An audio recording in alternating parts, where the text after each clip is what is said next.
He was born into power, raised to believe every room should go quiet when he entered, and taught that love was nothing more than weakness in a beautiful disguise. Adrian DeLuca had money, pivot, fear, women, loyalty, and an empire waiting for him.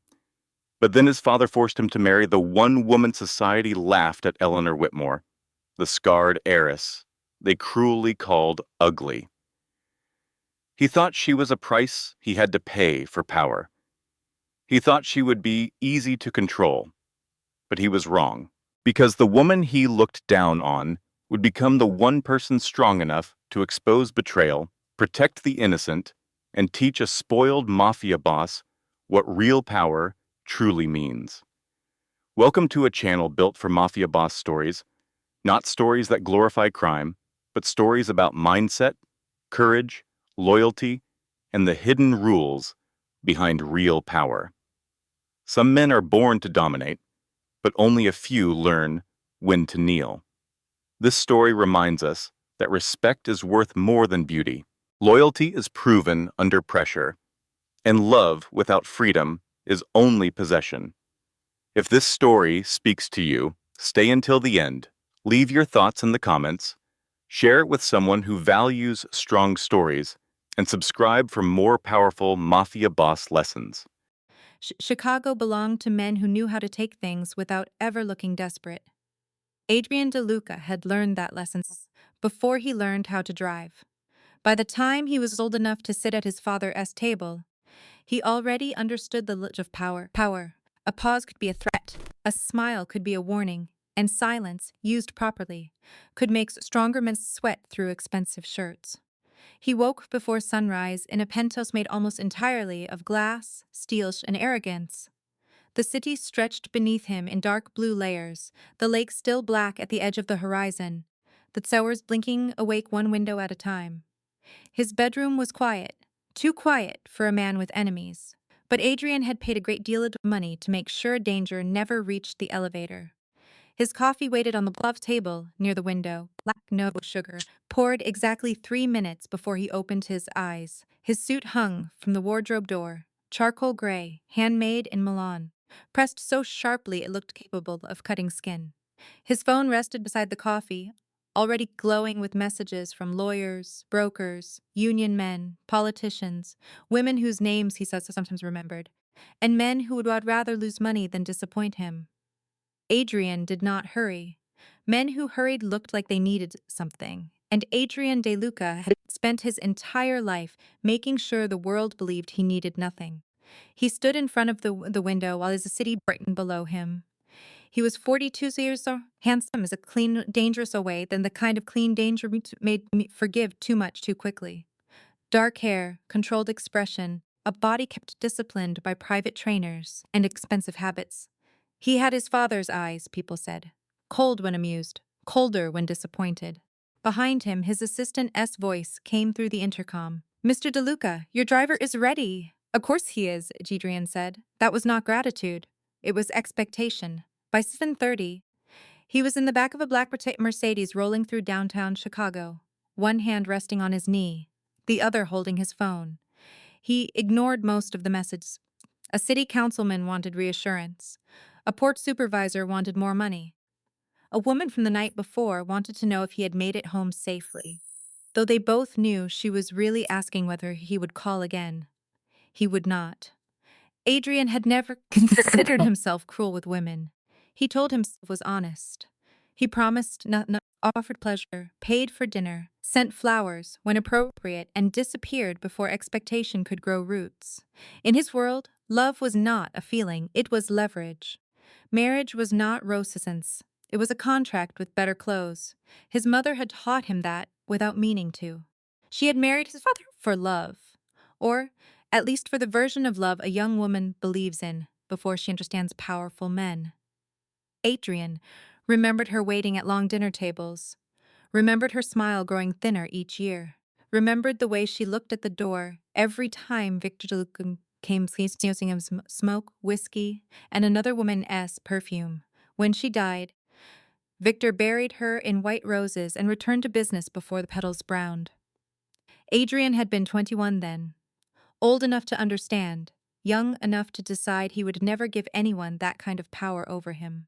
The Mercedes turned into a private underground entrance beneath the DeLuca building, a limestone tower officially owned by a real estate holding company and unofficially feared by half the men who moved freight through the Midwest. The DeLucas were not street thugs. Not anymore. They did not stand on corners or shout threats in parking lots. They owned trucking routes, cold storage warehouses, construction contracts, union votes, city permits, judges with gambling debts, and lawyers who smiled while burying bodies in paperwork. Adrian stepped out of the car, buttoned his jacket, and entered the private elevator. Luca Romano was waiting inside. Luca had been with the family since Adrian was a teenager. He was broad-shouldered, calm, and scarred above one eyebrow from a knife fight he never talked about. He dressed better than most businessmen and spoke less than most priests. Adrian trusted him more than he trusted his own cousins, which he trusted him almost as enough. Your father is already upstairs, Luca said. Adrian looked at him. That sounds dramatic. He asked for the family room. Adrian's expression did not change, but something small tightened in his jaw. The family room was not for ordinary meetings. It was where Victor DeLuca made decisions that changed lives, ended careers, and occasionally rearranged the city. Who's there? Adrian asked. Your father, Celeste, Marco, two lawyers, and Father Bellucci. Adrian gave a faint smile. A priest and lawyers. Either dying or lying. Luca did not smile back. Maybe both. The elevator rose in silence. Adrian expected this meeting. In fact, he had expected it for months. Victor's health had been failing slowly, though the old man denied weakness like it was a rumor started by enemies. His heart was bad. His hands shook when he thought no one was watching. He had started canceling late meetings, then afternoon meetings, then anything that required him to climb stairs. The family needed a formal transition. Adrian was the obvious successors, the only real successor. His sister Celeste was smart but uninterested in power. His cousin Marco wanted authority too badly, which made him useless with it. The older men respected Adrian. The younger men feared him. The money already moved through systems he controlled. Today, Adrian thought, Victor would finally admit what everyone else already knew. The empire was his. The doors opened. The family room was dark-paneled and windowless, built that way decades earlier by men who believed sunlight made people careless. Victor DeLuca sat at the head of the long table, thinner than he had been a year ago, but still wearing authority like a tailored coat. His silver hair was combed back. His face was pale. An untouched glass of water sat near his hand.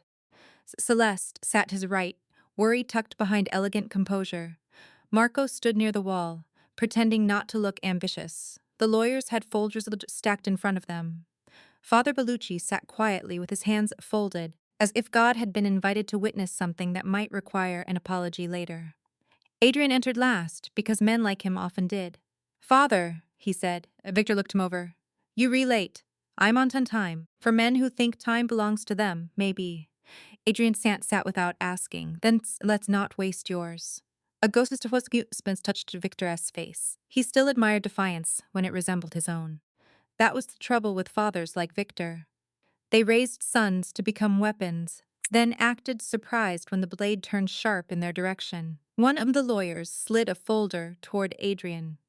Adrian did not open it immediately. Is this where you tell me what I already know? Victor leaned back. Depends. What do you know? That you retired. That the family needs a public transition. That the port contracts are stable, that the North Side unions are contained, and Cross is trying to buy his way into routes he doesn't understand. At the mention of Damien Cross, Marco shifted. Adrian noticed. Victor noticed Adrian noticing. And? Victor asked. And you need me to take full control for your enemies mistake your illness for an invitation. Celeste lowered her eyes. Victor tapped one finger against the table. You always did enjoy hearing yourself be right. I enjoy efficiency. No, Victor said. You enjoy winnings before the other man knows the game started. Adrian opened the folder. He expected succession papers. Instead, he saw his marriage agreement. For a moment, the room became very still. At the top of the first page was his name. Beside it was another, Eleanor Whitmore. Adrian read it once. Then again. Then he laughed. Not loudly, just enough to make the insult clear. No, Victor did not blink. Yes. Adrian closed the folder with 2 fingers, as if touching it too long might contaminate him. You called a priest and 2 lawyers because you want to discuss my love life? I called them because I want to discuss your future. My future does require a wife. Your inheritance does. That landed. Not visibly, but everyone in the room felt it. Adrian slowly turned his eyes toward his father. Be careful. Victor Esp's voice hardened. I've been careful for 50 years. That is why there is something left for you to inherit. Adrian opened the folder again, this time with less amusement. Eleanor Whitmore's photograph was paperclipped to the agreement, a formal corporate image. Brown hair, pinned low, pale skin, calm eyes, a dark blue blouse. The left side of her face bore a scar that ran from the cheekbone toward the jaw, not hidden, not softened by flattering lighting. Adrian knew the name. Everyone did. The Whitmore heiress, the scarred one. The woman people pitied in public and mocked in private once the wine started flowing. She had been engaged once, years ago, before the accident. Afterward, the man disappeared from her life so completely that society treated it as cowardice, as understandable. Adrian stared at the photograph longer than he should have. Victor saw that too. You want me to marry her, Adrian said flatly. I want you to secure Whitmore Freight. Buy it. We tried pressure the board. They redivided, find another route. There is T1 that does T cost us 3 years and half the northern corridor. Adriana's eyes lifted. So this is about Damien Cross. This is about survival, Victor said. Cross has been buying politicians in Milwaukee, freight yards outside Gary, refrigeration contracts in Rockford. If he gets Whitmore, he doesn't just compete with us. He surrounds us, then handle him. Victor's face sharpened. That sentence is why you are not ready. A silence followed. Adrian smiled, but there was no warmth in it. I'm not ready because I don't want to be sold like livestock. No, not ready because you think this is about your pride. Marco looked down, Zilai hiding his satisfaction. Victor pushed himself forward. The movement cost him more effort than he wanted anyone to see. Henry Whitmore built a clean company in a dirty industry. Since he died, every vulture in the Midwest has tried to take it apart. Eleanor kept it standing. Not her stepmother, not the board. Eleanor. Adrian looked again at the photograph, then let her keep stand somewhere else. She controls 38% of the voting shares. Margaret controls 12. The board is split. A marriage alliance gives us stability, public legitimacy, and access to infrastructure Cross cannot touch. A marriage alliance, Adrian repeated. How medieval. Victor's eyes flashed. Do not pretend you are too modern for old tools. You use fear every day and call it strategy. Celeste finally spoke. Adrian, maybe meet her before you decide to hate her. Adrian turned toward his sister. His expression softened a fraction, but only a fraction. I don't hate her. I don't know her. That may be the first honest thing you've, Celeste replied. Marco cleared his throat. There are other ways to structure the deal. Adrian did not look at him. No one asked you. Marco's mouth closed. Victor slid another document across the table. The agreement is already drafted. Whitmore's side expects dinner tomorrow night. If you refuse, I open discussions to the full family council. Now the insult became clear. Adrian's voice dropped. You would put Marco's name beside mine?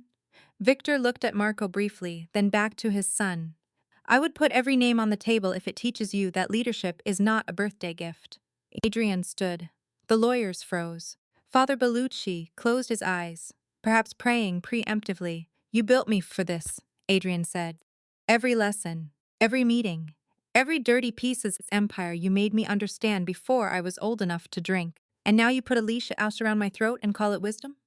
Victor did not rise. He did not need to. I built you strong, he said. I failed to build you humble. Adrian Asen tightened on the back of the chair. For a second, he looked less like a boss and more like the spoiled son Victor had named him without saying the words. A man denied what he believed was already his. A man who could move millions with a phone call but could not bear being told no by his father. Then the mask returned. Adrian picked up the folder. Fine. Celeste looked at him carefully. Victor waited. Adrian tucked the folder beneath his arm. I'll meet her. I'll smile for the cameras. I'll marry the Whitmore heiress if that's just the price of the throne. His eyes moved to Elsa's photograph one last time. But no one said I had to love her. He turned and walked out before anyone could answer. Luca followed him into the hallway. The door closed behind them with a soft, expensive click. For several steps, neither man spoke. Then Luca said, "That went well." Adrian kept being careful. "I am being careful." "No, you being annoying." That too. They reached the elevator. Adrian pressed the button harder than necessary. Luca glanced at the folder under Adrian's arm. "You should read the full agreement before dinner." "I read enough." "No, boss." You looked at her picture and got offended. Adrian slowly turned. Most men would have apologized. Luca did not. "That woman is not the insult," Luca said. "Being forced is the insult. Don't confuse the two." Adrian stared at him for a long moment. Then the elevator opened. He stood inside. Luca joined him. As the doors began to close, Adrian "You sound like my sister." Luca nodded. "She's usually right, too." The elevator descended. Adrian looked down at the folder again. Eleanor Whitmore's name sat in black ink, quiet and immovable. He thought of the scar, the gossip, the boardrooms, the strategic value, the humiliation of being cornered into marriage by a dying old man who still knew exactly where to press. He told himself Eleanor meant nothing, just shares, just roots, just a bridge to power. But somewhere far beneath the anger, there was a smaller feeling he did not care to name. Curiosity. Because in her photograph, Eleanor Whitmore did not look ashamed, and Adrian de Luca, spoiled king of a city that feared him, was about to learn how dangerous an unashamed woman could be. At 5 in the morning, while most of Chicago's rich were still asleep, behind locked gates and blackout curtains, Eleanor Whitmore was standing side of Strangen's Forest Court warehouse with frost on her sleeves and a clipboard in her hand. The building hummed around her, long rows of insulated doors, glowing under pale fluorescent lights. Somewhere near the loading dock, a compressor coughed in uneven bursts, and 3 tired men in work jackets stood around it with a helpless expression of people who knew a problem was getting more expensive by the minute. Eleanor did not raise her voice. She rarely did. Raised voices wasted energy, and Eleanor had learned years ago that calm unsettled people more than anger ever could. "How long has Utah been unstable?" she asked. 42 minutes, said Frank, the night supervisor. He was in his late 50s with a bad knee and a daughter in nursing school. Eleanor knew both facts because she paid attention. Temperature climbed 3 degrees before the alarm tripped. What shipment is inside? Medical supplies, Saints Anne's insulin, some vaccines, specialty antibiotics. Backup truck is 20 minutes out, but if this unit fails before then, it won T, Eleanor said. She said it quietly, but the men believed her. Not because she is the owner's daughter. That had never been enough in a place like this. Workers could spill empty authority faster than spoiled milk.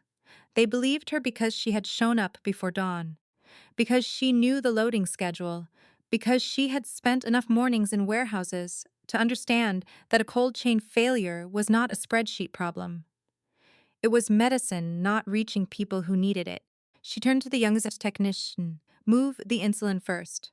Then the vaccines. Keep the antibiotics sealed until the backup truck is at the bay. Frank, call dispatch and reroute Miller's truck here. He's closest." Frank blinked.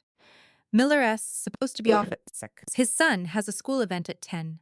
He'll still make it if we move fast. Pay him double time, send him home after the transfer. The young technician gave her a quick look, the kind people gave when they realized a boss knew details. No boss was required. No. Eleanor kept working. She checked temperatures, signed emergency transfer forms, called the hospital herself, and gave them a revised delivery window before they could panic. By 6:15, the shipment was safe in a backup unit. The compressor was shut down, and no one had lost $1, a dose, or a job. Only then did Frank look at her and say, "Your father would liked how you handled that."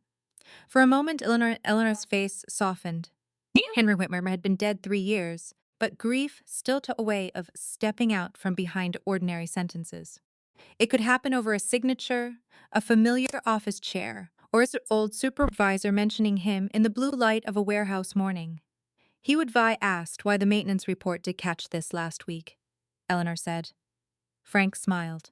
That too. Eleanor signed the last form and handed it back. Then let's S honor him by finding out. By size 7, she was in the back of a company sedan heading toward the Whitmore estate. She watched the city slide past the window. Brick warehouses, wet streets, icy buses, men in reflective jackets walking into shifts most people never noticed. These were the people her company carried on its back. Not board members, not lawyers, not socialites with opinions with just about her face. People who loaded trucks in February drove through storms, fixed broken equipment with numb scissors, and still apologized when deliveries were late. Eleanor had been raised around wealth, but she trusted labor more than luxury. Labor told the truth. Luxury learned how to politely. The Whitmore estate sat north of the city behind iron gates, old trees. Elegant in the way inherited homes often were, beautiful, expensive, and cold. The house had belonged to Eleanor's mother before Margaret ever stepped foot inside it. Eleanor tried to remember that whenever Margaret moved through the rooms as if she had been born there. Margaret was waiting in the upstairs dressing room when Eleanor arrived. Of course she was. She sat near the vanity in a cream silk robe, holding a cup of tea she had probably not poured herself. Her blonde hair was arranged in soft waves, her makeup already perfect, her expression gentle enough to fool strangers. Eleanor, Margaret said, looking her over. You smell like machinery. I was at the warehouse. On the morning of your dinner with the DeLucas, there was a refrigeration failure. Margaret sighed softly, as if Eleanor had chosen vulgarity just to wound her. There are managers for that. There are also owners. Margaret S. Psy, smile thinned. Owners delegate. Good ones know what they re-delegating. The room went quiet for half a breath. Margaret set down her cup and stood. She crossed to Eleanor with the slow grace of a woman who had made cruelty look like concern for most of her adult life. She reached toward Eleanor's cheek, not touching the scar, but close enough to remind them both it was there. You should let Mel do something stronger with your makeup tonight, Margaret said. The DeLucas are an old family. Presentation matters. Eleanor looked at her through the mirror. The scar ran along the left side of her face, pale and raised in places, a permanent line written by glass and fire. At 24, she had thought it was the end of her life, not because it killed her, but because of how quickly people treated her as if it had. Her fiancé had not even returned the ring himself. He sent it through a nurse in a padded envelope with a note that said he needed time. Apparently, time had looked a lot like another woman 6 months later. Say what you mean, Margaret, Eleanor said. Margaret's eyes flicked upward. Men like Adrian DeLuca are used to beautiness. Eleanor held her gaze. Then maybe a tightness would be met something useful. Margaret's smile disappeared for just 1 second. That was the only victory Eleanor needed. By evening, Eleanor wore a dark green dress with clean lines, no heavy jewelry, and no veil of hair arranged to hide her face. Her scar was visible. She had made that choice years ago, though people still treated it like an accident. They thought exposure meant bravery. It did not. Sometimes it was simply exhaustion. Hiding took effort. Eleanor preferred to spend effort on things that mattered. The dinner was held in a private room at an old downtown restaurant where the walls were dark wood. The wine list was old in some countries, and every waiter looked trained to forget what powerful men said after the second glass. Victor DeLuca arrived first, leaning on a cane, but carrying himself like a man who could still order a room to stop breathing. Celeste DeLuca came with him, warm-eyed and observant. Luca Romano stood near the wall, not family, but clearly more trusted than most people who were. Adrian arrived 10 minutes late, on purpose. Eleanor knew that before he apologized, which he did not do, he was exactly what the newspapers liked to photograph, and exactly what sensible women should mistrust. Tall, dark-haired, beautifully dressed, with a face too controlled to be called kind. He moved as if every door had always opened for him and every person waiting behind it should be grateful he had arrived. His gaze touched her scar, only for a moment. But Eleanor had spent 14 years learning the difference between a glance and a measurement.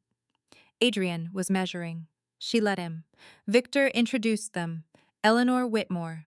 My son's Adrian. Adrian took her hand. His grip was warm, firm, practiced, Miss Whitmore.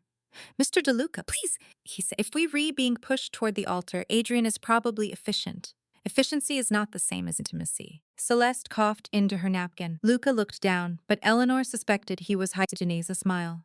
Adrian's expression barely changed. No, but it is usually more honest. Then let's be honest, Eleanor said. Neither of us chose this. Something sharpened in his eyes. Perhaps he had expected her to be nervous. Perhaps grateful.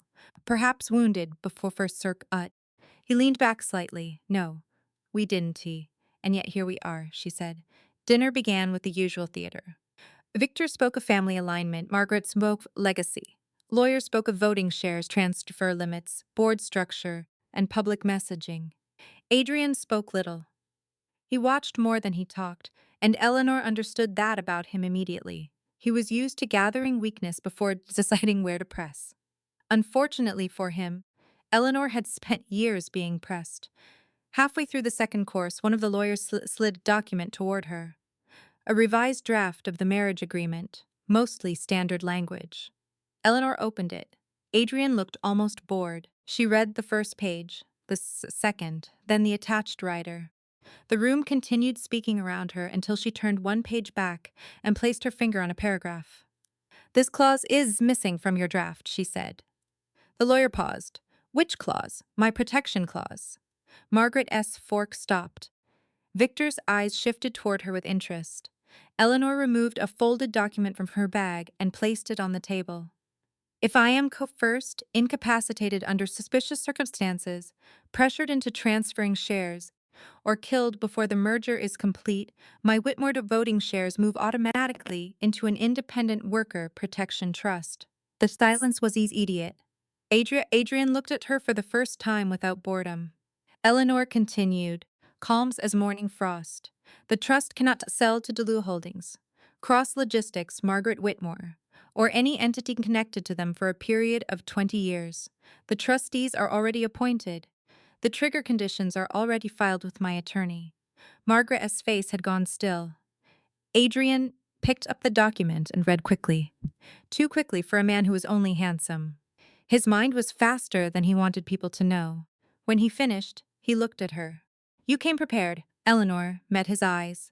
I came realistic. That's a fairly aggressive clause for a woman entering a family arrangement. No, she said. It's a fairly reasonable clause for a woman entering a room where everyone benefits if she becomes easier to control. Celeste looked down at her plate again. But this time Eleanor was certain she was smiling.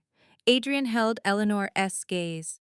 The insult he had prepared for this marriage did not fit as neatly as it had that morning.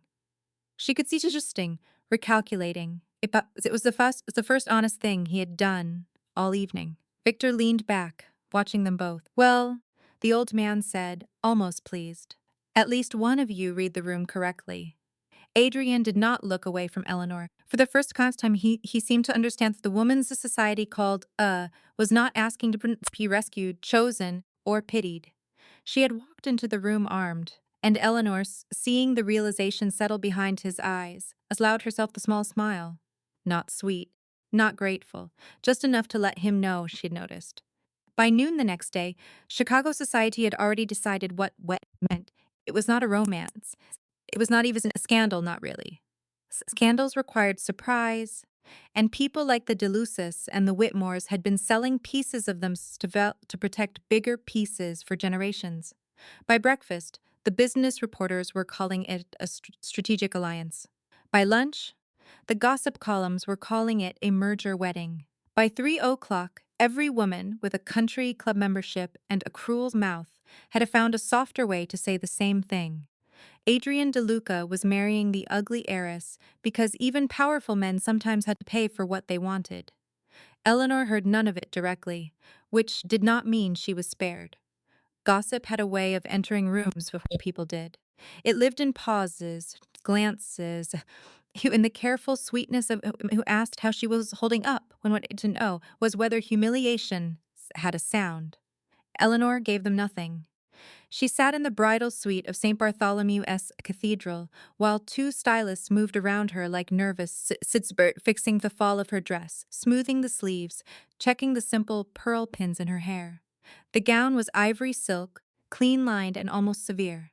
Margaret had wanted lace, a veil, something dramatic enough to distract from Eleanor's face.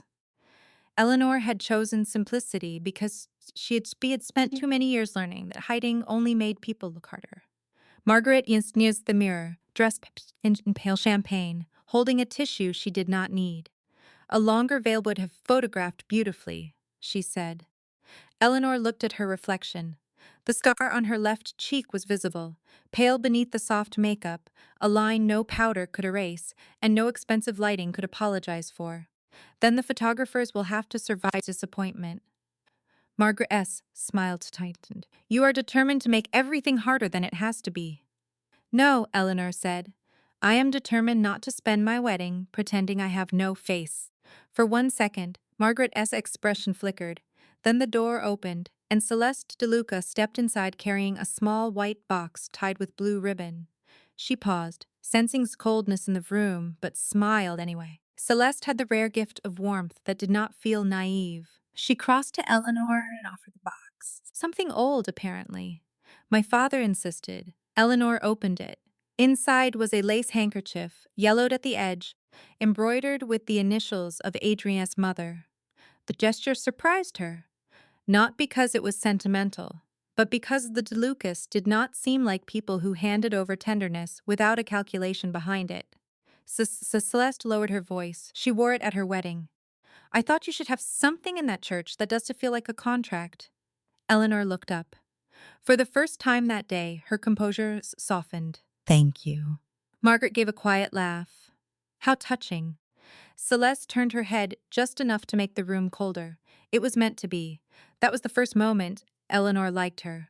Downstairs, Adrian DeLuca stood in a side chamber with Luca Romano, adjusting his contacts in front of an antique mirror. He looked perfect, which irritated him. A man should not look like a groom when he felt like a hostage. The black suit had been tailored within an inch of sin. The white shirt was crisp. His tie was straight. Every part of him suggested control except his mood. Outside the room, the cathedral was full. Politicians, union leaders, judges, businessmen, cousins, enemies pretending to be guests. Reporters waited beyond the front steps, hungry for a photograph of Chicago's most elegant transaction. Luca watched him in silence for as long as he could manage, which was not long enough for Adrian's liking. Say it, Adrian said. Luca lifted his eyebrows. I was enjoying the peace. You re-staring like priest before confession. You don't confess. I delegate guilt. Luca almost smiled. Then delegate less of it today. Adrian turned from the mirror. This is business. So was dinner last night. Still managed to make half the look stupid. Adrian's eyes narrowed. You sound impressed. I am. That's unfortunate. No, Luca said. It's as useful. You should try it. Before Adrian could answer, Victor entered with Father Bellucci eyed him. The old man moved slowly, but no one in the room mistook that for weakness. His eyes went over Adrian once, assessing the suit, the posture, the anger under the skin. You look like you're re-attending a funeral, Victor said. Adrian's mouth curved. Victor stepped closer. Do not embarrass her today. That caught Adrian off guard, and he hated that too. You forced this marriage. I did, Victor said. That does not give you permission to be small inside it. Adrian's face hardened. You should have taught me that before selling me. Victor's voice dropped. I did not sell you. I gave you a test with a woman strong enough to know if you fail it. The bells began. In the cathedral, the guests turned as Eleanor entered. She heard the shift in the air before she saw the faces. A collective inhale. Curiosity dressed as politeness. Pity dressed as refinement. Some people smiled. Some looked away too quickly. Some looked directly at the scar and then pretended they had not. Eleanor walked anyway. She did not grip the flowers too tightly. She did not lower her chin. She let them see her, because they were going to look whether she gave permission or not. At the end of the aisle, Adrian waited. His expression was unreadable, but she caught the briefest movement in his eyes. Not adoration, not kindness, recalculations. Good, she thought. Let him keep recalculating. The ceremony passed like a beautifully arranged negotiation. Father Bellucci spoke of union, sacrifice, fidelity, and grace. The words floated above two people who barely knew each other and had already wounded each other more honestly than many couples managed in years. Adrian says in a steady voice. Eleanor says hers the same way. When he slid the ring onto her finger, his hand was warm. When she placed the ring, she felt the faint tension in his fingers. The kiss was brief, polite. For the room, applause filled the cathedral. Outside, cameras flashed. Adrian placed a hand lightly at Eleanor's back. The touch was correct, public, and empty. She stood beside him on the cathedral steps while reporters shouted their names and society smiled up at them, already turning the photograph into a story. Adrian DeLuca, beautiful and powerful. Eleanor Whitmore, scarred and rich. A marriage no one believed in, but everyone understood. The reception was held at the Drake, in a ballroom glowing with chandeliers and old money. White flowers overflowed from tall vases. Champagne moved on silver trays. A string quartet played music gentle enough to make corruption look civilized. Eleanor moved through the room beside Adrian, accepting congratulations that felt more like condolences. At least she brings something to the table, a woman whispered nearby. A man answered, low and amused. About 38% voting control, I hear. Another voice, softer but sharper, said, a face like that, and still she caught Adrian DeLuca. Miracles happen. Eleanor heard it. Adrian heard it too. She knew he heard it because his jaw moved once, almost invisibly. But he said nothing. That silence did not surprise her. Still, it found a place to hurt. Not deeply, not enough to wound what was already scarred, but enough to remind her that marriage had changed her name, not her circumstances. Dinner began. Victor gave a short toast about legacy and strength. Henry Whitmore's portrait sat near the head table, placed there at Eleanor's request. Margaret spoke next. She rose with a champagne flute in one hand and a motherly shine in her eyes, the kind that played beautifully from a distance. My dear Eleanor, Margaret began, has always been a determined girl. Life has not been gentle with her, as we all know. She may not have inherited her mother's beauty. A small moved through the room. Not laughter yet. Permission. Margaret continued, smiling. But thankfully, she inherited her father's shares. This time the laughter came, soft, polite, cruel. Adrian looked at his glass. Eleanor stood. The laughter died unevenly. She did not lift her voice. She did not need to. My mother did leave me something, she said. Not beauty, according to some. Not charm, according to others. She left me a lesson. She told me that money reviles character more often than it builds it. The ballroom went still. Eleanor turned slightly, enough to include Margaret, Adrian, Victor, and the guests who had mistaken refinement for immunity. My father left me shares. My mother left me my responsibility. Neither of them left me permission to use people as a collateral for greed. No one moved. Eleanor lifted her glass. So to this union. May it become better than the reasons that created it. She sat down. For the first time that evening, Adrian looked at her without disguise. Not at the scar. At her. Later, in the bridal suite, the silence between them was cleaner than the reception had been. The room was expensive, full of white roses and champagne. Neither of them touched. Eleanor moved one pearl pin from her hair and placed it on the dresser. Adrian stood near the window, his jacket unbuttoned, his expression caught somewhere between irritation and reluctant interest. That was quite a speech, he said. It was quite a toast. You embarrassed Margaret. She embarrassed herself. I only transited. Adrian turned toward her. You understand that public confrontations complicate things. Eleanor met his gaze in the mirror. So does public cowardice. The words landed. His eyes cooled. You think I should have defended you. I think you heard them. He said nothing. She removed another pin, and I think you chose comfort. Adrian walked closer, stopping several feet behind her. This marriage has rules. Yes, Eleanor said. Let us discuss them. That seemed to surprise him. She turned from the mirror. We will have separate rooms. We will not pretend intimacy for the benefit of servants, relatives, or photographers. You will not use my company while excluding me from decisions that affect it. You will not insult me in private and expect me to smile in public. And you will not confuse a wedding ring with ownership.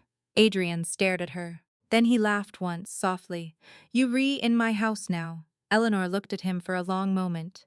And you in my company now. We both have something to learn. His amusement faded. For a few seconds, neither of them spoke.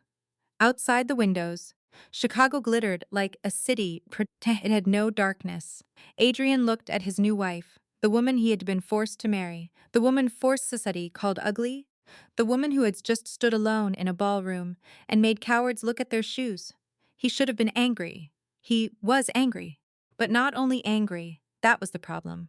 Eleanor picked up the handkerchief Celeste had given her and folded it carefully. "Good night, Mr. DeLuca." "Adrian," he said. She paused. He did not know why he corrected her. The word had left before pride could stop it. Eleanor gave him a small, unreadable smile. "Good night, Adrian." Then she walked into the adjoining bedroom and closed the door between them. Adrian remained where he was, alone among flowers bought for a marriage neither of them wanted. He looked at the closed door for longer than he intended. By morning, noticing the city would say he had married the ugly heiress for power. Let them. For the first time, Adrian wondered whether power was the smallest thing she had brought into his life. By the third morning of her marriage, Eller Whitmore DeLuca understood the house better than most people who had lived there for years. Not because anyone had welcomed her into it, they had not. The DeLuca mansion sat behind black iron gates on a quiet street, lined with old trees and older money.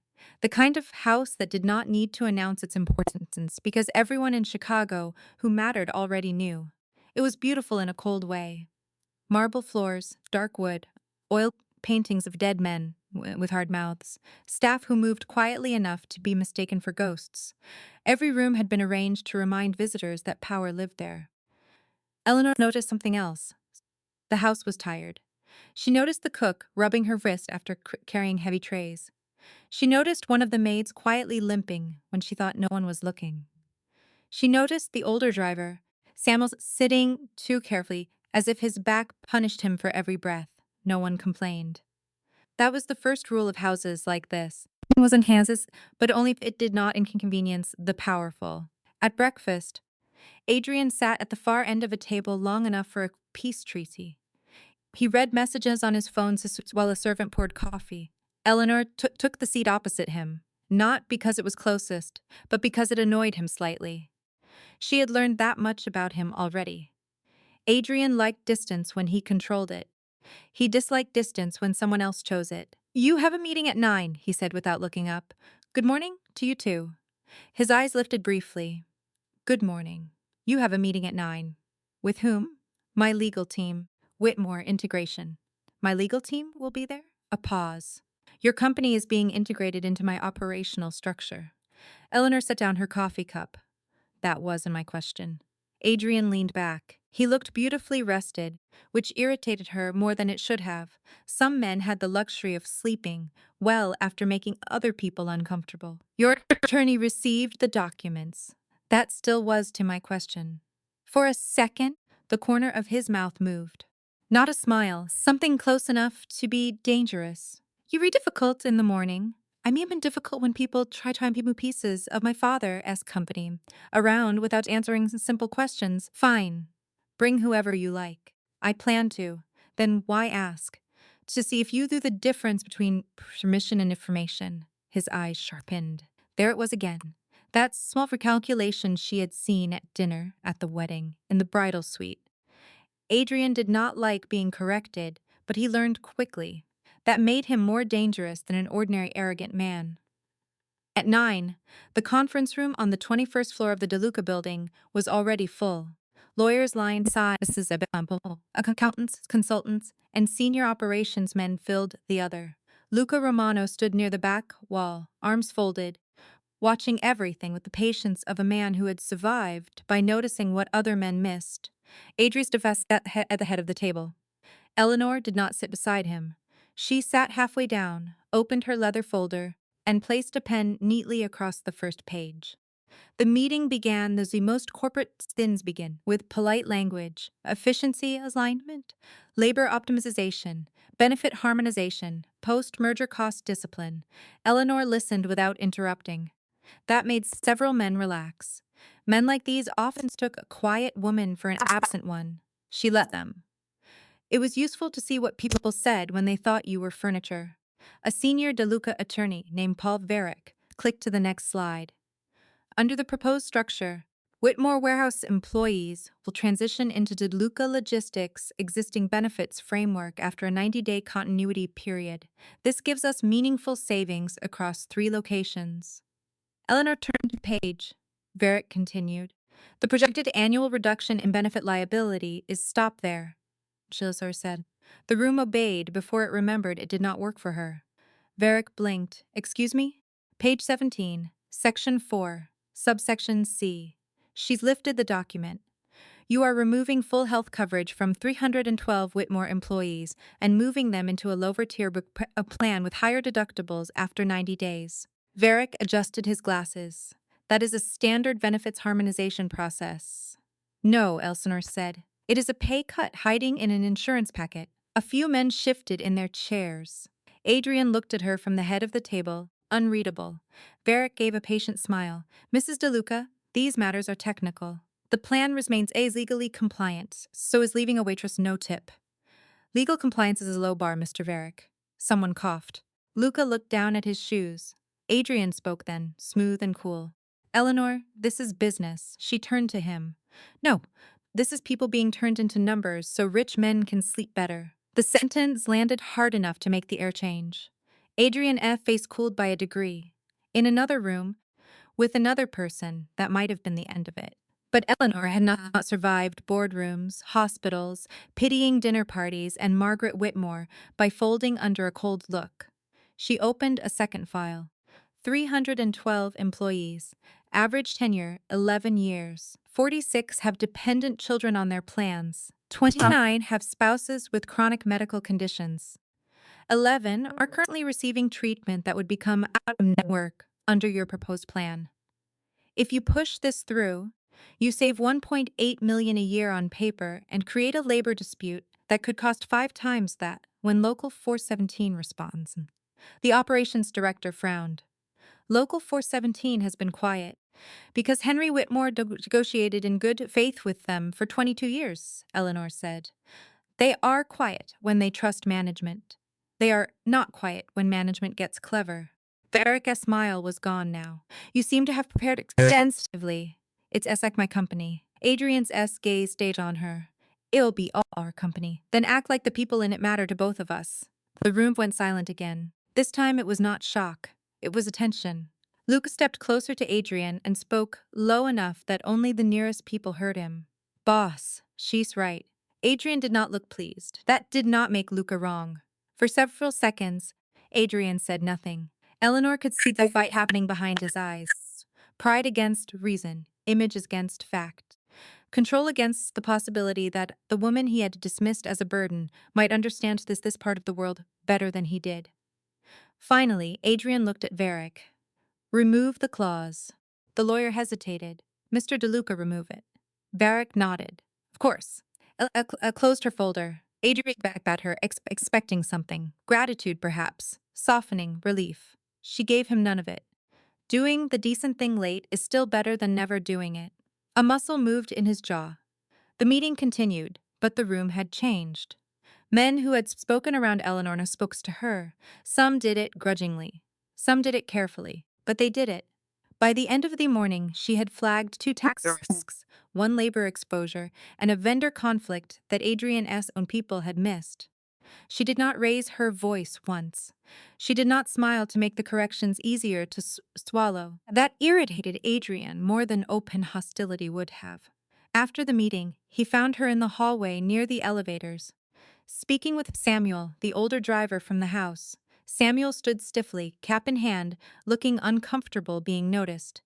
I'll have payroll correct it, Eleanor was saying. Back pay for the missed medical reimbursement should appear by Friday. If it does, call me directly. Samuel glanced toward Adrian and went pale. Mrs. DeLuca, I didn't mean to cause trouble. You didn't, Eleanor said. Someone caused trouble when they made you pay out of pocket for an injury you got while working. Adrian approached slowly. My wife. Samuel looked ready to vanish into the floor. Eleanor turned. Yes. Your driver injured his back during a late pickup last winter. He was told the claim was filed. It wasn't he. He has been paying for treatments himself. S. eyes moved to Samuel. Who told you the claim was filed? Samuel swallowed. House manager, sir, leave us, Adrian said. Samuel escaped with visible gratitude. Eleanor watched him go. You frightened him. Works us in my house. That's a nod as an answer. It is geography. Adrian stepped closer. The hallway was empty except for Luca at a discreet distance. You are involving yourself in matters that do not concern you. Samuel drives me now. The cook feeds me. The maid with the limp changes, sheets, a room I sleep in. If this is my home, the people who keep it running concern me. You don't understand how this house works. I understand exactly how it works. Everyone is afraid to ask for what they are owed because they think fear is part of the salary. His expression hardened. You've been here 3 days and noticed it in 2. That struck him. She saw it. For a moment, Adrian said nothing. He looked past her toward the elevator, then back. You think kindness makes a system stronger? No, Eleanor said. I think fairness does. Kindness is what you call it when fairness embarrasses you. Luca made a sound that might have been a cough. Adrian glanced toward him. Do you need water? No, boss. Eleanor almost smiled. That evening, dinner at the mansion was quieter than usual. Not peaceful. DeLuca's silence was rarely peaceful. It was more like a held breath. Adrian sat across from Eleanor again, but this time his phone is main funnest down beside his plate. Celestina noticed. So did Eleanor. Halfway through the meal, the cook came out personally with the second course. Her wrist was wrapped. Eleanor looked at it once, then looked away. The cook caught the glance and seemed versatile. Adrian saw the exchange. After dessert, Eleanor stood to leave. Adrian's voice stopped her. I had Samuel's claim reviewed. She turned. It was mishandled, he said. It will be corrected. The house manager is being replaced. Elliser studied him. And the cook? His eyes narrowed slightly. What about the cook? She needs 2 days off and a wrist brace that actually fits. Adrian looked toward the kitchen doors, then back at her. Anything else? Yes. The maid on the second floor needs her schedule adjusted. She is limping because she is working double shifts. Adrian leaned back. Do you always collect people's problems? No, Eleanor said. I noticed when people were carrying things alone. The answer settled between them. It should have sounded sentimental. It did not. It sounded practical, like inventory, like logistics, like leadership. Adrian watched her leave the dining room. She moved with the same calm she had carried into the warehouse, the church, the boardroom, and now his home. Not soft, not hard, something mistier than both. Later that night, in his study, Adrian poured a drink he did not finish. The house was quiet again, but not the same kind. Of quiet, some or below staff were talking in low voices, not frightened voices. James, Lucanus transudness and door. She says changing the house. Adrian said yes. I didn't ask her to. No. Adrian looked at him. Luca shrugged. You didn't ask the roof, not to leak either. Still useful, someone knows that this is. Adrian's mouth tightened. You re-enjoying this? A little. Adrian turned back toward the window. Outside, Chicago glittered cold and distant. He had spent his life making people afraid of disappointing him. Eleanor Whitmore had been in his world for 3 days, and already people were beginning to hope around her. Hope was more dangerous than fear. Fear kept people obedient. Hope made them loyal. His phone buzzed on the desk. A message from an unknown number came through one of his private channels. Your wife asks too many questions. No signature. Adrian stared at the message until the screen dimmed. Across the city, Damien Cross received his own report. Eleanor had blocked the benefits change. Eleanor had reviewed the vendor files. Eleanor had started correcting internal household claims. Eleanor was not ornamental. She was not grateful. She was not afraid enough. Damien leaned back in his office, the lights of Chicago reflected in the glass behind him. Stop treating her like a wife, he said to the man waiting in front of his desk. Treat her like the obstacle. And for the first time since the wedding, Adrian DeLuca and Damien Cross agreed on one thing. Eleanor Whitmore was becoming impossible to ignore. The envelope arrived on a Tuesday morning, plain white. No return address, no postage mark Eleanor recognized. It sat on this silver tray near the front door. Between 2 invitations she had no intention of accepting. And a charity luncheon card from a woman who had once told 3 people Eleanor was brave for showing her face in public. Eleanor noticed the envelope because it had been placed slightly apart from the others. Whoever left it there wanted it seen, but not announced. She picked it up, but without staff could bring it to breakfast. The paper was cheap, the flaps sealed unevenly, the name written in block letters. Mrs. Adrian DeLuca, not Eleanor Whitmore. Not even Eleanor DeLuca. Someone had chosen the name carefully. They wanted to remind her what she had become in the eyes of the world, a wife. A piece in a transaction. A woman moved from one powerful family to another. She took the envelope to the small smitching room near the back of the house. The scented liked so far because it just faced the garden instead of the driveway.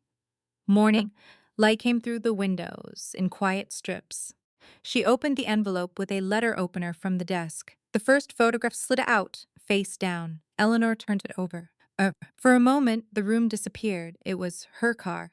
Not as she remembered owning it. Polished and blue, and too expensive for a woman who still believed life would reward careful planning. This was that car after the crash. The front end crushed inward. The windshield shattered. The driver's side door twisted open like something had tried to tear its way out. Her hand did not shake, not at first.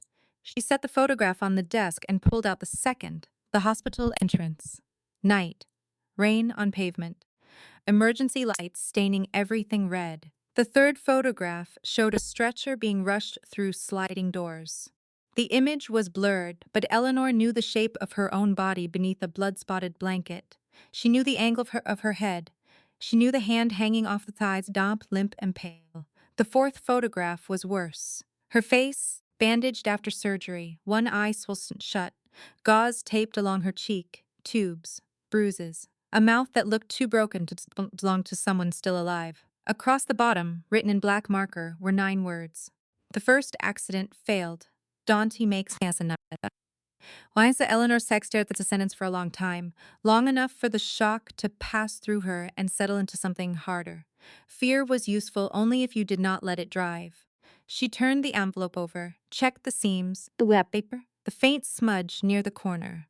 Then she took her phone, photographed every item, uploaded the images to a secure folder, and sent copies to her private attorney with a short message. If I do not call by noon, preserve these and open the accident file. Only after that did she sit down. Her scar felt hot. It often did when she was angry, though the doctors had told her years ago that nerves could remember trauma long after skin healed. She hated that. She hated that her own body could still answer, a room she had left 14 years ago. She was still looking at the photographs when Adrian walked in. He stopped at the threshold. I was told you skipped breakfast. Eleanor gathered the photos too slowly to hide them. His eyes moved from her face to the desk. What is that? Male. Eleanor. It was the first time he had said her name that morning, and something in his tone made her close the folder instead of answering. Adrian crossed the room in 3 controlled steps and took the top photograph before she could stop him. His expression changed only slightly. Elisa saw it. The amusement disappeared. The board polish vanished. What remained was colder and more dangerous. Who sent this? I don't know yet. Yet? Yes. Yet. He looked at the photograph again, then at the others. When he reached the last one, his jaw tightened. For a second, she thought he might say something careless. Something about protection, security, how she should have brought it to him immediately. He did say it almost exactly. You should have told me the moment you opened this. And you should have defended me at our wedding reception. We re both learning. His gaze lifted sharply. This is not the same thing. No, Eleanor said. That was public humiliation. This is private intimidation. But both require the person standing beside me to understand I am not furniture. The words hit him. She saw that too. Adrian had the kind of face that hid emotion well from people who wanted to be fooled. Eleanor did not. He placed the photograph down with care. Someone threatened your life.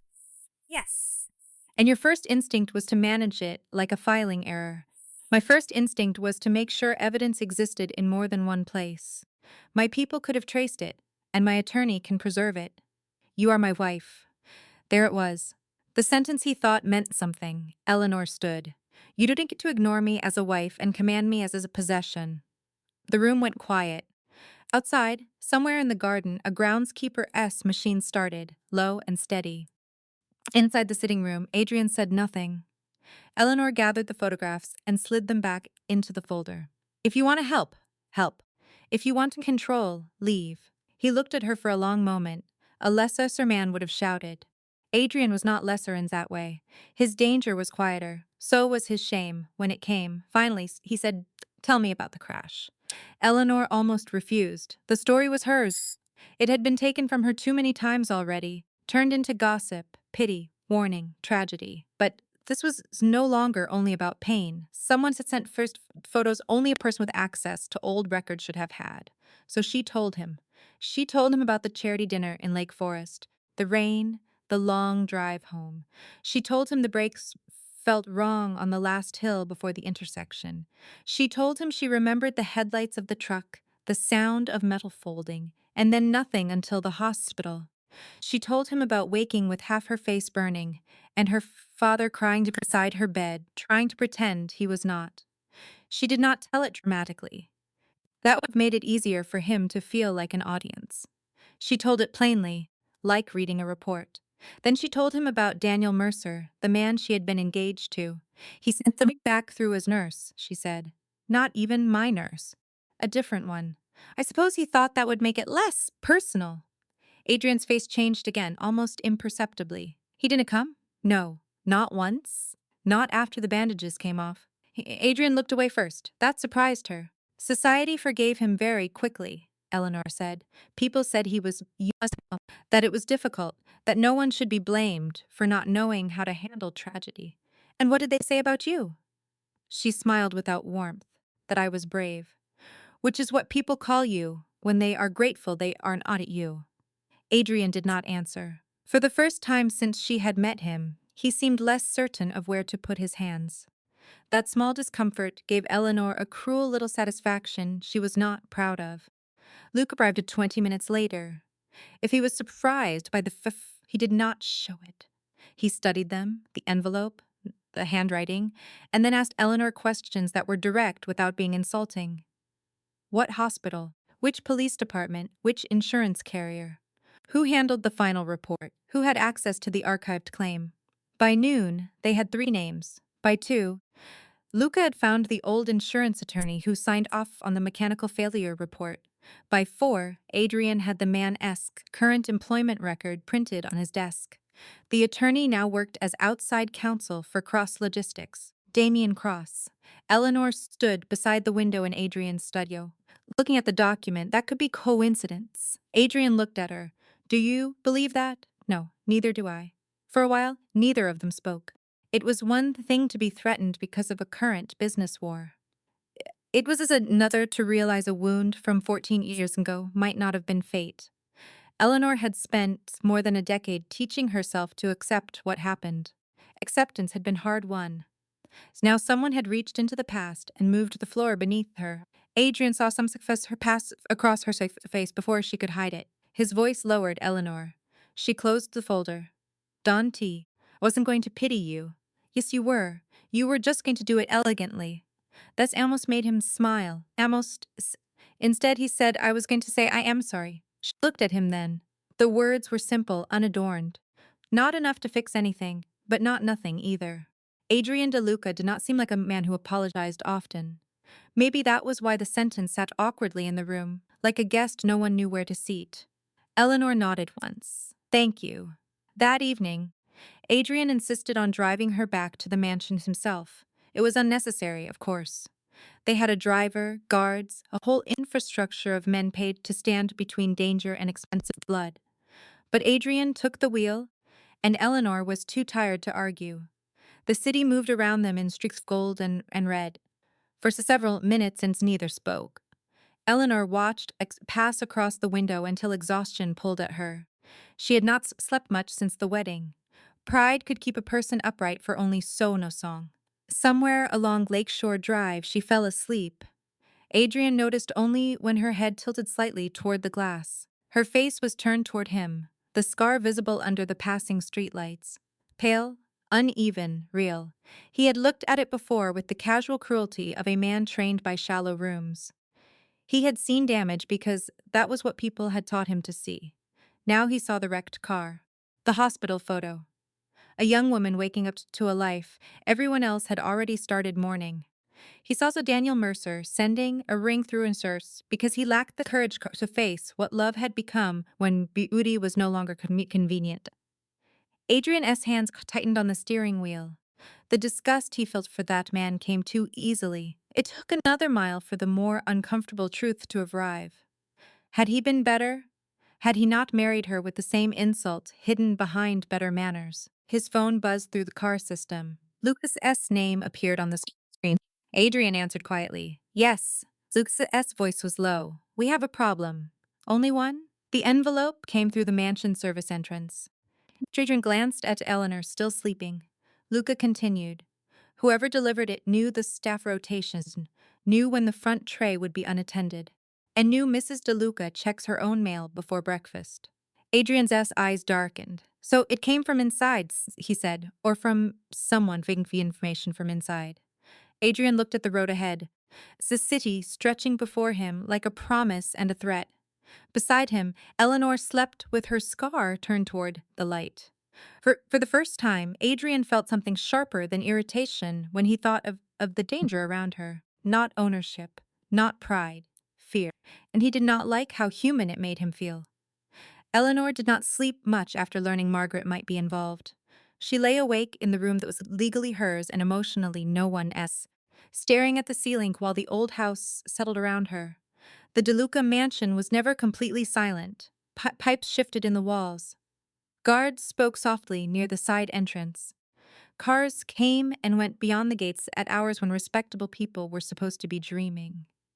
Somewhere down the hall, Adrian's world kept breathing in the dark, disciplined and dangerous. But Eleanor was not thinking about Adrian's enemies. She was thinking about her stepmother. Margaret Whitmore had always been cruel, but cruelty was not the same as conspiracy. Eleanor knew the difference.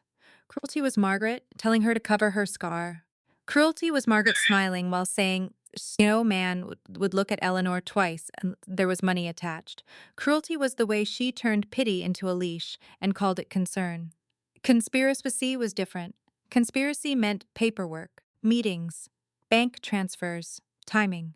Men like Damien Cross did not move without incentive.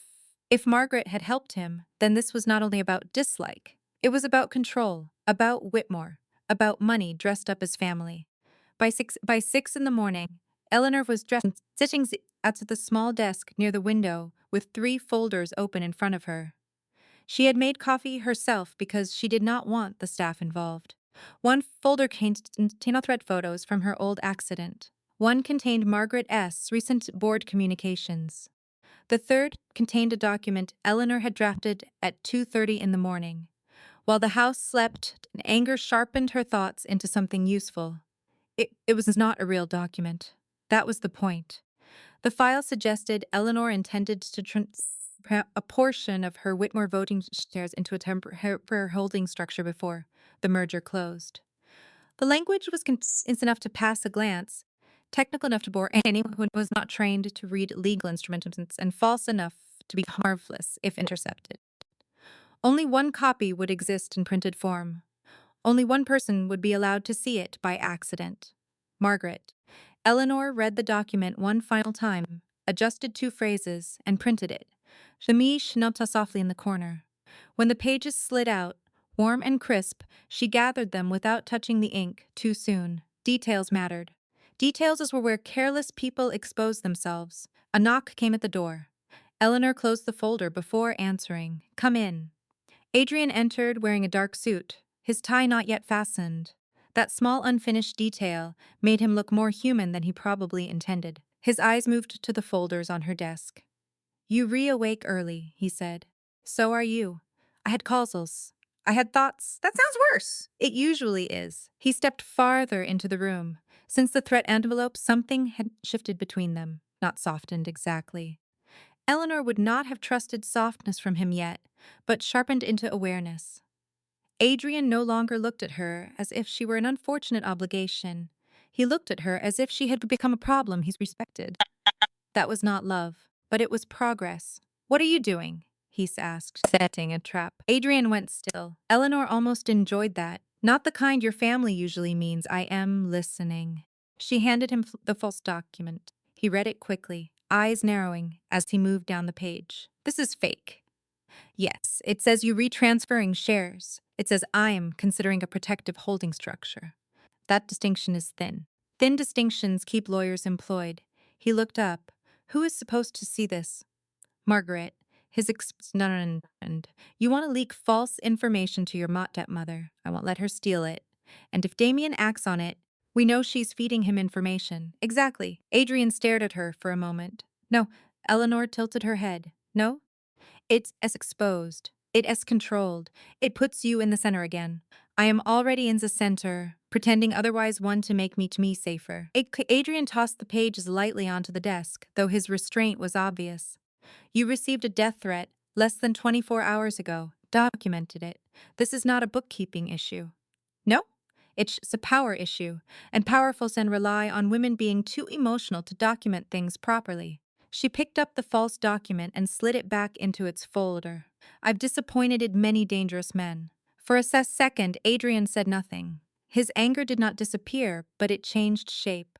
He was not used to being refused from a position of calm. He was used to panic, pleading, obedience, or defiance, loud enough to crush.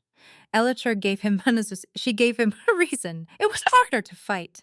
You should have told me before drafting this, he said. I'm telling you before using it. That is not the same thing. No, she said. It is marriage. His eyes flashed, but he did not answer immediately. That was a progress. The Adrian she had met net dinner would have responded with arrogance before thought. This Adrian was learning, unwillingly, that winning every exchange was not the same as being right. Finally, he said, How do you plan to let Margaret see it? Eleanor opened the bottom drawer and removed a cream envelope. She has tea in the east sitting room at 10. She always walks through the library afterward because the portrait of my father is there, and she likes to remind herself she survived him. I'll leave the folder on the writing desk with my attorney's name visible. She wanted to be able to resist. Adrian looked almost impressed, despite himself. You know her habits that well? I lived with her. There was no bitterness in this sense. That made it worse. At 10 exactly, Eleanor placed the folder on the library writing desk and left the room. She did not hide nearby. That would have been amateur. Instead, she went to breakfast, spoke briefly with Celeste about a charity committee she had no interest in, and waited. Margaret entered the dining room at 10:40 with the mild brightness of a woman carrying stolen information inside her sleeve. Good morning, she said. Eleanor looked up from her TE. Good morning. Margaret's eyes swept Eleanor's face, as they always did, pausing just long enough near the scar to remind Eleanor of old wounds. You look tired, dear. I was working. On your marriage, I hope. On something that's more stable. Celeste looked down into her coffee. Margaret smiled. A woman should be careful not to make business her whole life. Men admire competence, of course, but they rarely love it. Eleanor met her gaze. Then they rarely deserve it. The smile held, but the hand around Margaret's cup tightened. By noon, Luca had eyes on 3 phone calls, leaving the Whitmore Estate private line and 1 encrypted message routed through a legal assistant connected to Margaret S. former counsels. By 3, Damien Cross S. people made their move. A quiet inquiry went out to a financial services contact about whether Eleanor Whitmore S. shares were in motion. By 5, a man tied to Cross Logistics attempted to confirm the name of the holding structure that existed only on Eleanor S. false document. Adrian received the report in his study. Eleanor stood near the window as Luca laid everything out. Dates, times, phone records, cross-reference names. No speculation, only sequence. Margaret had taken the bait. Adrian's face went cold in that precise way that made even silence feel armed. Bring her in. No, Eleanor said. Both men looked at her. Adrian's voice dropped. No, not yet. She sold you out. She exposed herself. That is not the same as being finished. She helped the man connected to your accident. We didn't have enough to prove that part yet. We have enough for me, and that is exactly why we wait. Adrian stepped toward her. Eleanor, if you punish her in the dark, she becomes a victim in daylight. I want the truth to stand where everyone can see it. The room went still. Luca looked at Adrian, then at Eleanor, and for once seemed content not to interrupt. Adrian's expression held anger, frustration, and something else Eleanor could not name. Maybe admiration, maybe disbelief, maybe the discomfort of a man watching someone choose discipline where he would have chosen force. She tried to destroy you, he said. She tried to own me, Eleanor replied. There is a difference. Destruction is honest. Ownership smiles first. That landed somewhere deep. She saw it in him. Before Adrian could answer, her phone rang. She glanced down. The name on the screen changed the room for her. Frank Ellis, the night supervisor from the Whitmore warehouse. Eleanor answered immediately. Frank? His voice came rough through the line. Mrs. DeLuca, I'm sorry to bother you. Itness Tommy Zayas loading. Doc's accident. Forklift clipped the pallet rack. He's as alive, but his leg's bad. They took him to St. Anne S. Eleanor was already reaching for her coat. Was he on shift? Yes, Maz, and said his cover. Tell his why I'm on my way. Adrian stood. Where are you going to the hospital? I'll send someone. I didn't ask for transportation. I am coming. She stopped at the door and turned. Why? The question was not hostile. That made it harder to answer. Adrian looked at her. Because I want to see what kind of company makes you walk into traps before breakfast and hospitals before dinner. Eleanor studied him for a moment. Then she nodded. St. Anne's smelled like antiseptic, coffee, and fear. Eleanor had always thought hospitals carried a special kind of honesty. Money could buy private rooms, but not different fear. Everyone waited the same when someone they loved was behind a door. Tommy Reyes was 31, a father of two, and had worked at Whitmore for 7 years. His wife, Marisol, sat in the waiting area with both hands wrapped around a paper cup she had not drunk from. When she saw Eleanor, her face got crumpled with relief so raw that Adrian looked away for half a second. Eleanor took Marisol's hands. The company will cover everything connected to the injury. Wages too. No delays, no forms you have to fight through. I have someone help you with the paperwork tonight. Marisol shook her head. They said surgery might be expensive. Then it will be expensive, Eleanor said. That is not your burden. The woman began to cry. Eleanor sat beside her, not above her, beside her. She did not offer empty comfort. She asked whether the children had been picked up from school. She called Frank and arranged for one of the warehouse supervisors to bring Marisol's sisters to the hospital. She spoke with the nurse, then the billing office, then Tommy's ace doctor. She moved through the crisis with calm precision, but never once made the people inside feel like tasks. Adrian watched from a few steps away. He had seen women perform kindness before. Wealthy women did it constantly in ballrooms with photographers nearby. They handed checks to foundations, leaned toward children they did not know, and spoke about compassion in dresses that cost more than a worker's monthly rent. This was different. There was no audience here, no press, no advantage, only a woman who had every reason to become hard and had instead become exact in her mercy. After the doctor came out and explained that Tommy would keep his leg but need months of recovery, Marisol covered her face and whispered a prayer. Eleanor closed her eyes briefly, absorbing the news with her.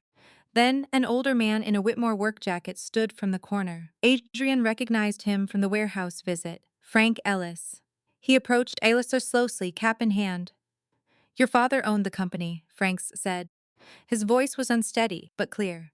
You re the first Whitmore who ever made it feel like we belonged there. Eleanor did not speak right away. Adrian saw her swallow. Then she touched Frank's arm and said, You do belong there. It was a simple sentence.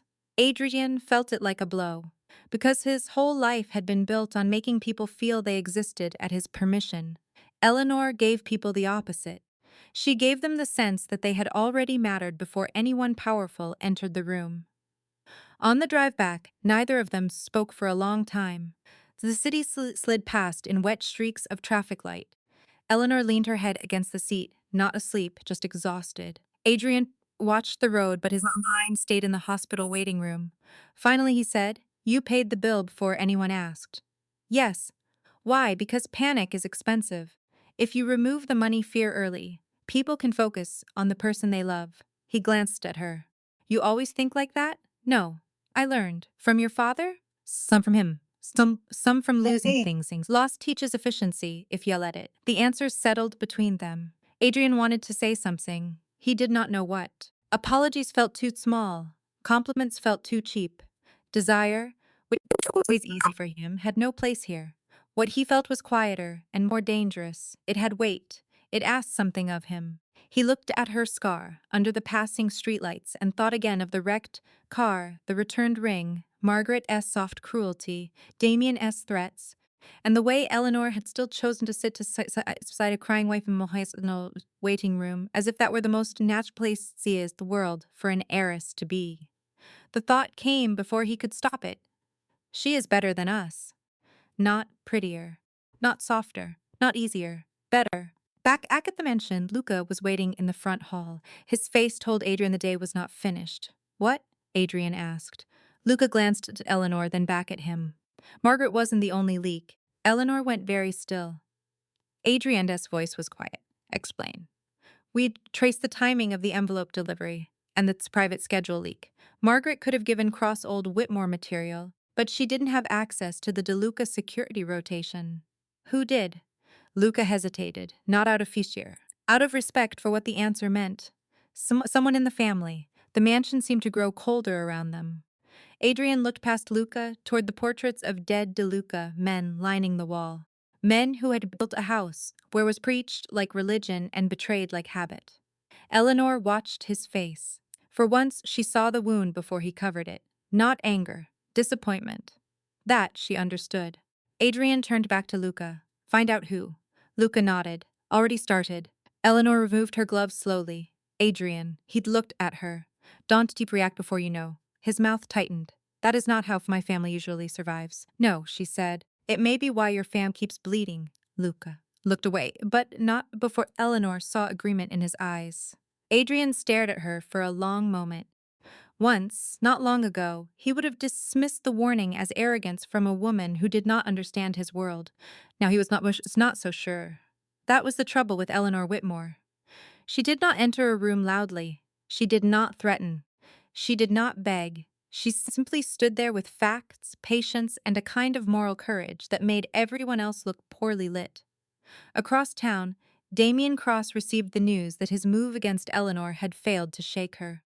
Margaret had been exposed, though not yet publicly. The hospital worker had become a loyalty point in Eleanor Egg's favor.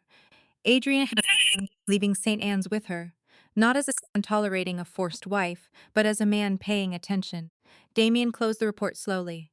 She's not fragile, he said. The man across from him waited. Damien's eyes lifted. Then we stop trying to scare, he said. We make him afraid for her. Back at the mansion, Eleanor walked upstairs alone, feeling the weight of the day in every bone. She had exposed Margaret, protected Whitmore, stood between Adrian and his worst instincts, helped a worker as family, and now the DeLuca house had begun to reveal its own rot. At her bedroom door, she paused. Adrian stood at the end of the hall, half in shadow. For once, he did not look like a spoiled king. He looked like a man realizing the throne beneath him had cracks. Eleanor, he said. She waited. His voice was lower than usual, less polished. At the hospital, what Frank said. She looked at him quietly. You earned that, he said. It was not an apology, not a confession, not love, but it was respect. And for Adrian De Luca, respect was not a small thing. Eleanor nodded once. Good night, Adrian. She went inside and closed the door. Adrian remained in the hall, staring at the places where she had been. The mansion was silent again, but now the silence felt different. It was no longer the silence of control. It was the silence before something changed. He had married Eleanor Whitmore against his will. That was still true. But somewhere between the false document, the exposed betrayal, and the hospital waiting room, Adrian had begun to understand a far more dangerous truth. He no longer wanted to look away from her. Victor De Luca chose the private dining room on the top floor of the family's oldest restaurant for the announcements, because Victor understood theater better than most men understood truth. The restaurant had belonged to the De Lucas for 40 years. On paper, it was a respectable Italian establishment with linen tablecloths, hand-painted tiles, and a wine cellar deep skirts.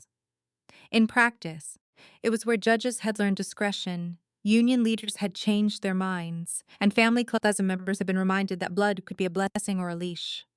That night, every important De Luca was there. Cousins, uncles, senior advisors. Men who had grown old beside Victor and younger men who watched Adrian the way hungry dogs watched a butcher.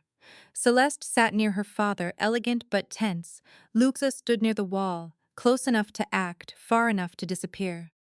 Eleanor sat beside Adrian, wearing a black dress with simple lines and no jewelry except her wedding ring. Adrian noticed the ring before he noticed anything else. That annoyed him. He had been noticing too many things about her lately. The way she read a room before entering it. The way she staff relaxed when she addressed them by name. The way she never filled silence just because others were uncomfortable. The way her scar caught light differently depending on where she stood. No longer something he tried not to see, but part of the face he had begun to search for in every room. That was dangerous. A woman could be useful. A wife could be strategic. But a woman who became necessary was a liability. Adrian had built out his life avoiding liabilities. Victor tapped his glass once and the table went quiet. "We are here," Victor said, "to discuss next unique's phase of the DeLuca Whitmore integration."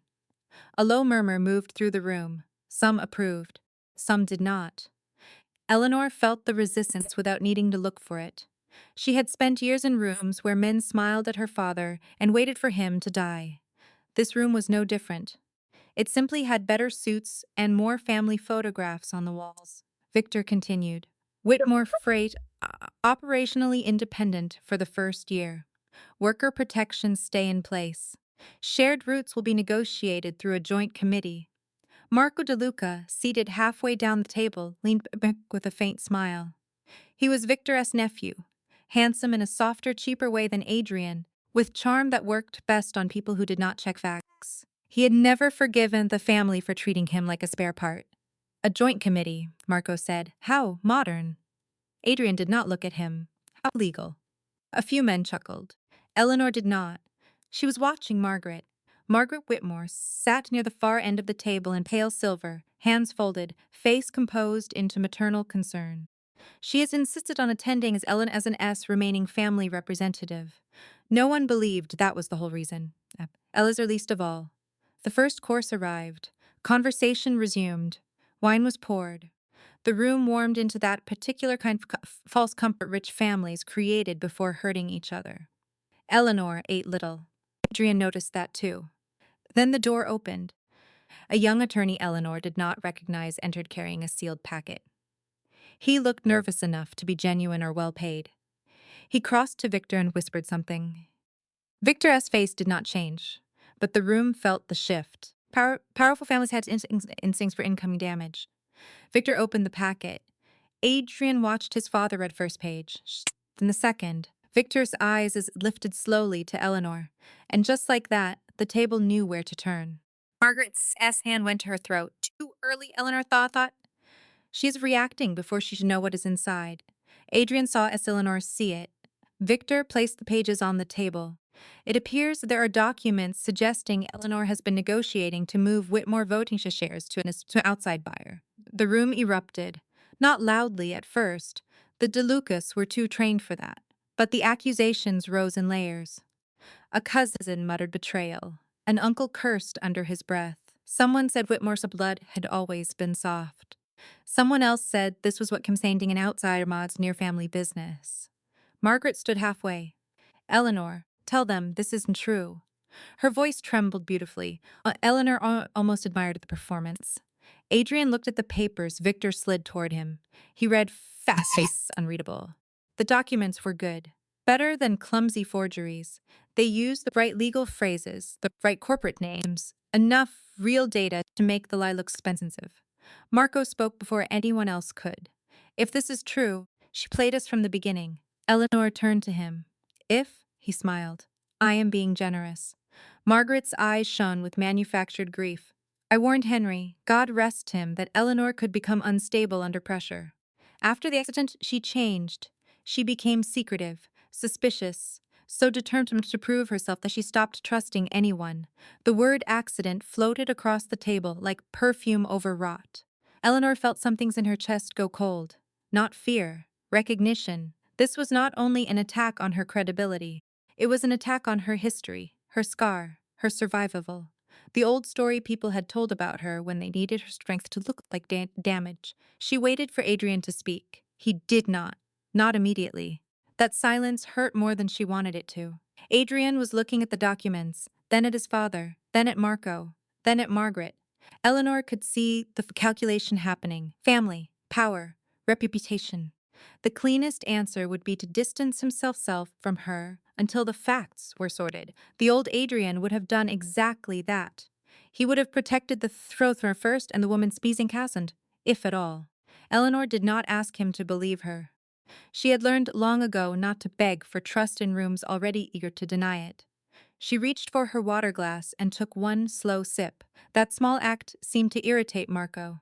You read very calm for someone accused of selling out her husband. Eleanor set the glass down, as panic is not evidence. Marco laughed. Neither is attitude. No, she said. But timing is. Adrian's eyes moved to her. She continued, voice even. Those documents appeared tonight at this table during the announcement of worker protections and shared route control. Whoever arranged this wanted the family angry before anyone had time to verify the source. One of the older DeLucas scoffed. Convenient. Yes, Eleanor said. That is usually the point of steps. Marco leaned forward. You expect us to believe you oversigned papers? Before Eleanor could answer, Adrian stood. The room quieted at once. He did not raise his voice. He did not need to. His anger, when controlled, was more effective than any shout. Enough. Marco's smile faded. Adrian looked around the table, slowly letting everyone throw the weight of his attention. Anyone who accuses my wife again had better bring truth, not fear dressed as evidence. The words landed with the force of a door locking. Eleanor looked up at him. For a second, she forgot the room. Adrian did not look at her. That made it stronger somehow. He was not performing for her. He was choosing in public what he had once failed to choose in private. Margaret's expression flickered. Victor watched his son with something unreadable in his tired eyes. Adrian picked up the packet. Luca. Luca was already moving. On it, Eleanor opened her clutch and removed a slim drive. Marco's eyes narrowed. She placed it on the table. The documents are forged. I know because the financial language is based on a small structure I created 2 days ago to expose a leak. The room shifted again. Margaret went very still. Eleanor turned to Victor. Only one person outside Moscage saw part of that structure. Victor's eyes was moved toward Margaret. Margaret whispered, "How dare you?" Eleanor ignored her and looked at Luca. But the forged documents contain internal DeLuca routing data I never had access to. Luca connected the drive to a secure tablet. He worked quickly, his face expressionless. The room waited. Even the waiters had vanished. After a minute, Luca looked at Adrian. The data came from a DeLuca server, he said. Marco pushed back his chair. That's impossible. Luca's eyes moved to him. No, it's logged. Adrian turned slowly. Marco's face had lost color. There were 4 access points, Luca said. 3 administrative, 1 personal credential. Victor's voice was low. Whose? Luca did not hesitate. Marco's. The room seemed to inhale. Marco stood too fast. That's a lie. Adrian looked at him the way men look at something already dead, but still speaking. Sit down. I didn't sit. Marco sat. Then everything broke open. Not loudly. Worse, quietly. With proof. Luca read the XX times. Eleanor explained the fake structure. Adrian laid the forged documents beside the logs until the shape of the betrayal became impossible to deny. Marco had fed internal DeLuca to Damien Cross. Margaret had fed Whitmore details. Together, they had created a forgery meant to paint Eleanor as a traitor and make Adrian look weak for marrying her. Marco finally lost control. You were going to hand everything to her, he snapped at Victor, to him through her. You think Adrian earned anything? He was born first, that's all. Adrian's face stayed calm, and you were born second-rate. That was not my fault. Marco lunged halfway out of his chair before 2 men stopped him. Margaret rose pale but still trying to hold dignity like a shawl. This is absurd. Eleanor has manipulated all of you. Eleanor looked at her. No, Margaret, I documented you. That silenced her. For one brief second, Eleanor saw the hatred under the polish. Not irritation, not cruelty. Hatred. Margaret had spent years resenting the fact that Eleanor survived, inherited, endured, and refused to disappear politely. Victor stressed Cascades against the floor. Enough. Marco is confined until I decide what to do with him. Margaret leaves this room without access to any Whitmore documents, accounts, or representatives. Margaret S. mouth opened. Victor S. stare closed it. Then Adrian S. phone rang. Only 3 people had that number. He looked at the Celeste. He answered. Where are you? For a moment there was only breathing. Then a man's voice came through, smooth and amused. Good evening, Adrian. The room froze. Adrian S. expression changed so completely that Eleanor felt the air leave her lungs. Damien Cross continued. Your sister is safe for now.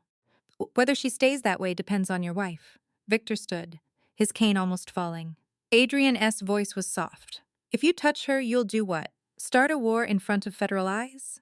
That's the problem with men like you. Always reaching for the old tools. Eleanor stepped closer to Adrian. Damien went on. Eleanor comes to the Southport warehouse tomorrow night, alone. She brings signed miniatures for Whitmore's for voting control. No DeLuca men. No police. No tricks. Adrian hand tightened around the phone. She has nothing to do with this, he said. Damien laughed quietly. She has everything to do with this. You married her for the company. I'm simply asking her to prove what she is worth. The line went dead. No one spoke. Adrian looked ready to tear the city apart brick by brick. Eleanor could see it. So could Luca. So could Victor. This was the old Adrian returning, all rage and instinct and bloodline. We move now, Adrian said. Every man we have. No, Eleanor said. His head turned. The room stared at her as if she had forgotten where she stood. She looked only at Adrian. That is what he wants. My sister is with him. And if you go in like a mafia boss, he wins. Adrian stepped toward her. Do not tell me to wait while Celeste is. I am telling you to think. The words cut through him. Eleanor S. voice softened, but only slightly. Damien Violences. He wants witnesses. He wants you emotional, reckless, criminal, and easy to destroy. If you give him the monster he is trying to prove you are, he wins twice. Adrian S. breathing was controlled, but barely. What do you suggest? He asked. Eleanor looked at the forged documents, at Margaret, at Marco, at the room full of men who had spent their lives mistaking fear for strength. Then she said, let me go in like the woman he underestimated. The silence that followed was not disbelief, it was fear. Adrian stared at her. And for the first time all night, the spoiled king looked less afraid of losing power than of losing the woman standing in front of him. The warehouse Damien Cross chose sat near the South Port, where Chicago's clean corporate language ended, and the city remembered how much money still moved through the rust, water, diesel, and darkness. By day, the place looked abandoned. By night, it looked intentional. Broken windows, chain-link fencing, old loading doors stained by years of weather. A single security light buzzed above the entrance, flickering just enough to make every shadow seem alive. Eleanor stood across the street in the back of an unmarked car, looking at the building through the rain street glass. Beside her, Adrian said nothing. That worried her, more than if he had argued. Adrian quiet was not peace. Adrian and quiet was usually violence waiting for permission. Luca sat at the front passenger seat, speaking low into a secure phone. Every legal route they could use had been activated. A federal contact was in position 2 blocks away, but not close enough to spook Damien. Eleanor, ex-attorney, had the financial files ready for timed release. The documents in Eleanor's bag looked, but verged nothing. The recorder, beneath the seam of her coat, had been tested 3 times. Every piece was in place. That did not make it safe. It only made it less foolish. Adrian finally turned to her. I still hate this. I know. You say that like it helps. It does, but it's true. His eyes moved over her face, stopping not on the scar this time, but on her eyes.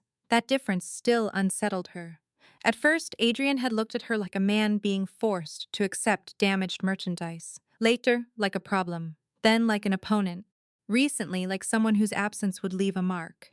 She did not know what to do with that last one. She was not sure he did either. You walk in, Adrian said, voice low. You keep him talking. You do not get brave for no reason. Eleanor almost smiled. You say that as if bravery is usually scheduled. Eleanor. There was too much in the way he said her name. Too much fear, too much restraint, too much of something he had not earned the right to say plainly yet. She looked at him. If you go in there like the man he expects, he wins. Damien wants you angry. He wants you visible. He wants guns, bodies, sirens, headlines. He wants the world to see Adrian DeLuca proving every ugly thing as has ever said about his family. Adrian's jaw tightened. My sister is in there, and I am trying to make sure she walks out alive without giving Damien the war he built this room for. Luca ended the call and looked back. Federal unit is ready. They move only after we have Celeste confirmed and Damien on record. Adrian did not look away from Eleanor. If anything goes wrong, it will, Eleanor says. Something always does. That's why we planned more than one way out. For a moment, rain tapped softly against the roof. Then Eleanor reached for the door handle. Adrian caught her wrist. Not hard, not possessive, just enough to stop time for one breath. Loving someone, Eleanor said quietly, does mean locking them away from the fight they rebuilt for. The word sat between them. Loving. Neither of them corrected it. Adrian let go. Eleanor stepped out into the rain and crossed the street alone. Inside, the warehouse smelled of damp concrete, old oil, and metal. Her heels echoed too loudly, so she slowed her pace, no rushing. Rushing fed men like Damien. They wanted to see fear in motion. She walked past stacked pallets, empty shipping crates, and long strips of plastic hanging from the ceiling like dead skin. At the far end, under a hanging work light, Celeste sat tied to a chair. Her hair was loose around her face, one cheek bruised, but she was conscious. Alive. Eleanor's chest tightened. She did not let it show. Damien Cross emerged from the shadows, slowly, as if the whole night were a private performance staged for his amusement. He wore a dark coat, no tie, polished shoes too expensive for the filthy floor. Men like Damien Aching always dressed as though cleanliness could travel with them into dirty work. Mrs. DeLuca, he said. Or should I still call you Miss Whitmore? I imagine the name depends on who is winning. Eleanor stopped several yards away. Let Celeste go. Straight to business. That's what I've always admired about women who know that have beauty to negotiate with. Celeste flinched at the insult. Eleanor did not. Damien smiled. Nothing? Not even a little wounded pride? You overestimate your originality. His smile thinned. Careful. Confidence looks strange on someone with your face. Eleanor looked at him calmly, and cruelty looked ordinary on men with no better tools. Somewhere beneath her coat, the recorder caught every word. Damien stepped closer. Adrian must be desperate, sending you instead of coming himself. No, Adrian is learning. That sounds expensive.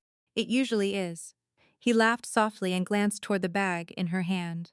The documents lifted the bag slightly. Celeste first. You are not in a position to negotiate. I am the only person here with what you asked for. That is the definition of a negotiating position. For the first time, irritation crossed his face. Good. Men like Damien enjoyed frightening people. They disliked being made to think. He gestured to one of his men, who loosened the rope around Celeste's wrists but did not release her feet. Halfway, Damien said, now the papers. Eleanor walked forward and placed the folder on a metal table between them. Damien opened it, scanning the pages. He knew enough to recognize what he wanted and not enough to know what he was holding. That had Bamble. Greedy men trusted documents that promised them power. You see?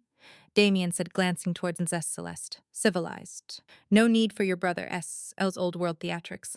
Eleanor watched his fingers move across the signature line. You arranged the forgeries at Vixta's dinner. I arranged a mirror. The DeLucas saw what they already feared, with help from Margaret. Mark wanted what women like her always want. To remain important after men stopped desiring them. And Marco? Marco wanted to matter. Same disease, different suit. Eleanor's pulse stayed steady only because she forced it to. And my accident? Damien paused. That pause was worth more than an answer. Eleanor leaned in just slightly. The insurance attorney works for you now. The break report disappeared. Someone sent me photographs from a sealed claim file. You want me to believe that is coincidence? Damien closed the folder. Your accident was a useful lesson. Celeste made a small sound. Eleanor's hand tightened around the strap of her bag. A lesson? You survived, didn't you? You became careful, suspicious, difficult to move. Pain educates some people and kills others. Damien shrugged. Business is both. There it was. Not a full confession to ordering the crash, but enough. Enough to tie him to the cover-up. Enough to place him in Tessa and Lee chain. Enough for the people listening outside. Eleanor looked at him with a kind of disgust so calm it almost frightened even her. You keep calling me broken because you re-terrified I still work. His expression changed. The mask slipped.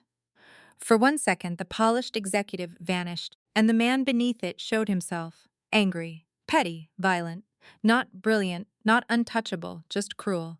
You think Adrian loves you? Damien asked. A man like that? He married you because your father left you something worth taking. Without those shares, you are a scar with a surname. Before Eleanor could answer, a voice came from the dark behind her. She is my wife. Adrian stepped into the light. Eleanor's heart dropped. Adrian. Damien smiled slowly. There he is. Adrian's eyes were on Celeste first. That mattered. Even through the fear, Eleanor noticed. He looked at his sister, counted the men around her, then looked at Damien. You wanted me, Adrian said. Now you have me. Damien's hand moved inside his coat. Everything happened too quickly after that. Celeste kicked backward, knocking the chair into one of Damien's men. Eleanor grabbed the folder and threw it into Damien's face, not because paper could stop him, but because half a second mattered. Adrian moved towards Celeste instead of Damien. The old Adrian would have gone for revenge first. This Adrian chose his sister. Luca's team broke in from the side entrance. Federal agents followed with shouted commands, lights cutting through dust and rain. Damien lunged toward Eleanor. She stepped back, but her heel caught on a broken strip of flooring. Damien's hand closed around her arm. Pain shot up her shoulder. She twisted, striking him with the edge of her bag. He cursed and shoved her hard. She hit the metal table and felt something along her side. Then Adrian was there. Damien by the collar, slammed against a support beam, one hand locked at his throat. Damien's face purpled. For one terrible second, Eleanor saw the choice in Adrian's eyes. The easy choice. The old choice. The one his blood knew. Kill him. End it. Become exactly what Damien had planned for him to be. Adrian, Eleanor said. Her voice was not loud, but he heard it. He looked at her. She was holding her side rein and dust in her gear, scar pale under the warehouse light, eyes steady despite the pain. Don't let him choose who you're, she said. Adrian's grip tightened once. Then he released Damien. Federal agents took it down hard. Luca reached Celeste and cut the last rope from her ankles. Celeste stumbled into Adrian's arms, sobbing once before she buried it in his coat. Adrian held his sister, but his eyes found Eleanor over her shoulder. That was when Eleanor's knees weakened. He caught her before she hit the floor. For the first time since she had known him, Adrian DeLuca looked truly afraid. Not angry, not insulted, not inconvenienced by emotion. Afraid. I can lose you, he said. Eleanor tried to breathe through the pain. Then don't love me like property. His face broke in some quiet place. I didn't, he said. I love you like the first person who ever made me ashamed enough to become better. She closed her eyes, not because she wanted to leave him there, but because exhaustion had finally won. When Eleanor woke, the world smelled like antiseptic and rain-soaked wool. Hospital lights glowed above her. Her side ached. Her throat was dry. Beyond half-open door, she heard Victor's low voice. You understand what this means? Victor asked. Adrian answered after a long silence. I married her against my will, he said. Now I don't know who I am without her. Eleanor lay still, eyes open. For once, no one was looking at her scar, and somehow that frightened her more than all the cruelty ever had. Eleanor woke to the sound of rain against the hospital window and the low murmur of voices beyond the door. For a few seconds, she did not remember where she was. Then pain pulled the truth back into her body. Her side ached where she had struck the metal table. Her shoulder was stiff from Damien's wrist grip. Her throat felt dry, and her left cheek, the scarred one, burned faintly the way it always did after stress, as if old wounds resented being asked to witness new ones. She turned her head slowly. Adrian was asleep beside her bed. That surprised her more than the pain. He had not slept well, even unconscious. He looked like a man arguing with himself. His suit jacket was folded over the back of the chair. His sleeves were rolled up. His hair, usually controlled, had fallen slightly across her forehead. One hand rested near the edge of her blanket, close enough to reach her, but not touching. That detail mattered. The old Adrian would have claimed space even while asleep. This one seemed to be asking permission for silence. Eleanor watched him for a moment longer than she meant to. Then she looked away. Tenderness was dangerous when the body was weak. Pain could make a person mistake presence for change, and Eleanor had learned to be careful with men who arrived after damage and called it devotion. Adrian stirred as if he felt her attention leave him. His eyes opened. For one unguarded second, relief changed his whole face. It was not polished, not powerful, not attractive in the practiced way he had once used like a weapon. It was raw, and that made Eleanor look away again. "You reawake," he said, "so are you." "I wasn't sleeping. You were, poorly. That still counts." A faint breath left him. Almost a laugh, not quite. "The doctor says that the injury is painful but not serious. No internal bleeding. You need rest. You sound like you memorized the chart." "I did." "Of course you did." He leaned forward slightly, then stopped himself. "Do you need water?" "Yes." He poured it carefully and held the cup for her, but did not force it to her mouth. Eleanor took it from him with her good hand. The movement hurt. He saw it, and every muscle in his face tightened, but he did not reach to help until she gave the smallest nod. That was new, too. After she drank, he set the cup down and sat back. The room settled into a quiet that was not peaceful but not hostile either. "Celeste?" Eleanor asked. "Bruised, shaken, safe. She went home with Victor and Luca.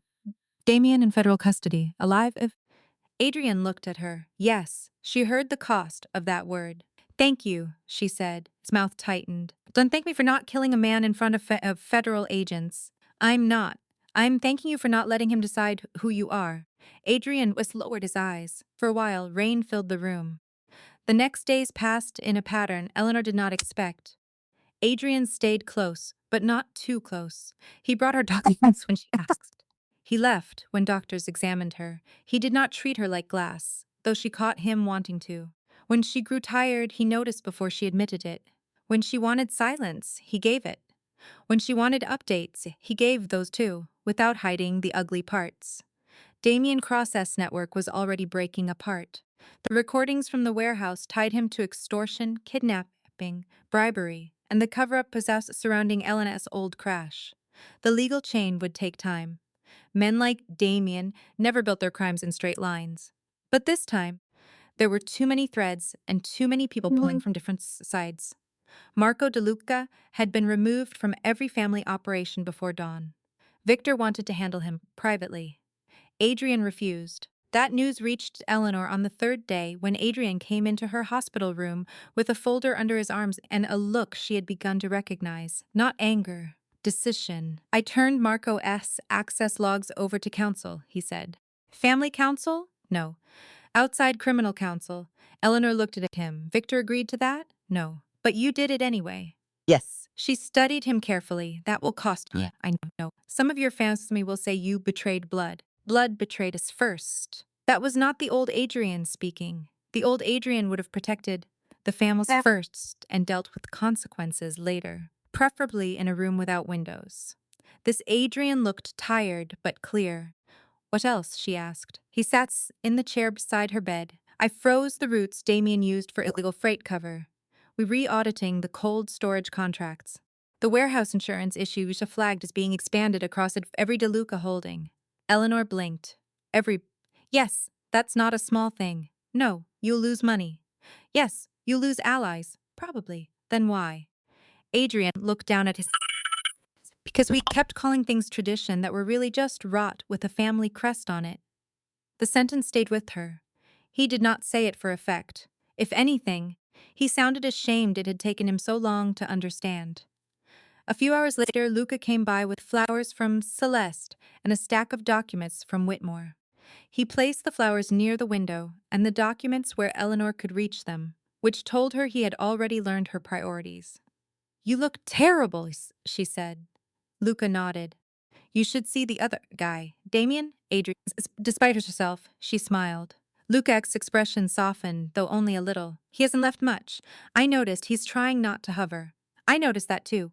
He's bad at it. He's improving." Luca stood by the foot of the bed, then said, "For what it is worth, I've known him a long time. He's been angry. He's been cruel. He has been proud enough to make a saint consider violence. But I've never seen him afraid the way he was in that warehouse." Eleanor looked toward the window. Luca continued, Quieter now, feared excused a man. But sometimes it tells you where the truth is. She did not ignore. Luca understood enough not to push. When Eleanor was released from Zumsbild, she did not return immediately to the De Luca mansion. She went to a private recovery apartment owned by Whitmore, a quiet place near the lake with wide windows and no portraits of dead men judging the furniture. Adrian arranged security outside but did not insist on staying inside. That was perhaps the first thing he did that truly reached her, but gave her space when every instinct in him wanted control. On the fifth evening, Margaret arrived with her lawyer. Eleanor met her in the apartment's sitting room. Adrian offered to stay. Eleanor told him no. He accepted the answer, though it clearly cost him. Luca remained outside the door, not listening unless something broke. Margaret entered wearing navy silk and injured dignity. Even after exposure, she still carried herself like a woman wronged by bad manners rather than caught in betrayal. Her lawyer looked uncomfortable. That pleased Eleanor. "You look pale," Margaret said. "You look free," Eleanor replied. "For now." Margaret's mouth tightened. "I came to see if you were well." "No, you came to see how much I know." The lawyer cleared his throat. "Mrs. DeLuca, Miss Whitmore, is fine for this conversation," Eleanor said. Margaret flinched slightly at the correction. Eleanor opened the folder on the table. Inside were bank records, communications with Damien S. intermediaries, the false document trap, and board manipulation attempts. Not all of it was enough for prison. It was enough for removal, enough for disgrace. Enough to take power out of Margaret's hands forever. "You being removed from the Whitmore board," Eleanor said. "Your voting privileges are suspended pending review. You will no longer have access to company records, staff, accounts, or property management decisions." Margaret gave a small laugh. "You think you can erase me?" "No," Eleanor said. "I think I can document you." That landed harder. "You ungrateful girl," Margaret whispered. There it was, the real voice under the silk. Eleanor felt no triumph, only exhaustion. She had once wanted Margaret to love her. Then she had wanted Margaret to regret not loving her. Now she was neither. That was how she knew she had finally escaped something. "I was a child when you came into my home," Eleanor said. "I tried for years to understand why nothing I did made you kinder. Then I got older and realized kindness was never what you were withholding. It was control." Margaret's eyes brightened with anger. "You always thought you were better than me." "No," Eleanor said. "I kept hoping you were better than you chose to be." The room went quiet. Margaret looked at the documents, then at Eleanor Ferris. Her gaze lingered on the scar, one last attempt at an old weapon. Eleanor did not move. Margaret finally said, still trying to be noble, "No," Eleanor answered. "I am trying not to become you." Margaret left with less than she arrived with. That night, Adrian came by after speaking with Victor. Eleanor found him in the hallway outside her apartment, standing beside the security desk with his coat over one arm. He looked like a man who had argued with every version of himself before knocking. "You could have come in," she said. "You said you wanted the evening alone." "I did. So I waited." There was no clever reply for that. She let him in. They sat across from each other in the living room. The lake was dark beyond the glass. The city lights shimmered in the distance, softer from here than they looked from his penthouse. Adrian did not speak at first. When he did, his voice was stripped of performance. "I owe you an apology." Eleanor looked at him. "I saw your scar before I saw you," he said. "I let other people's cruelty become my opinion. I treated you like a price I was forced to pay instead of a person standing in front of me." She stayed silent. He continued, and this time the words seemed harder. "At the wedding, I heard them. The comments, the laughter, Margaret's toast. I heard all of it. I know, I said nothing. Yes." His eyes lowered. "That was cowardice." Eleanor felt the old hurt move somewhere under her ribs. Not sharp now, deeper, more tired. Adrian looked back at her. "I could say I was angry about being forced. I could say I didn't know you. I could say science was strategy. All of that may be true. None of it matters." That made her breathe more carefully. "That was my shame," he said, "not yours." The room was very still. Eleanor had imagined apologies before. From Daniel. From Margaret. From people who called her brave because they lacked the decency to say she'd been cruel. Most imagined apologies had made her feel powerful for a and empty afterward. This one did not make her feel powerful. It made her sad, because he meant it, and because meaning it did not erase the fact that it had been necessary. An apology is not a key, she said quietly. It does not open every locked door, I know. Do you? I am learning. She studied him. There was no arrogance in the answers that frightened her a little. She knew how to fight arrogance. She was less practiced with humility.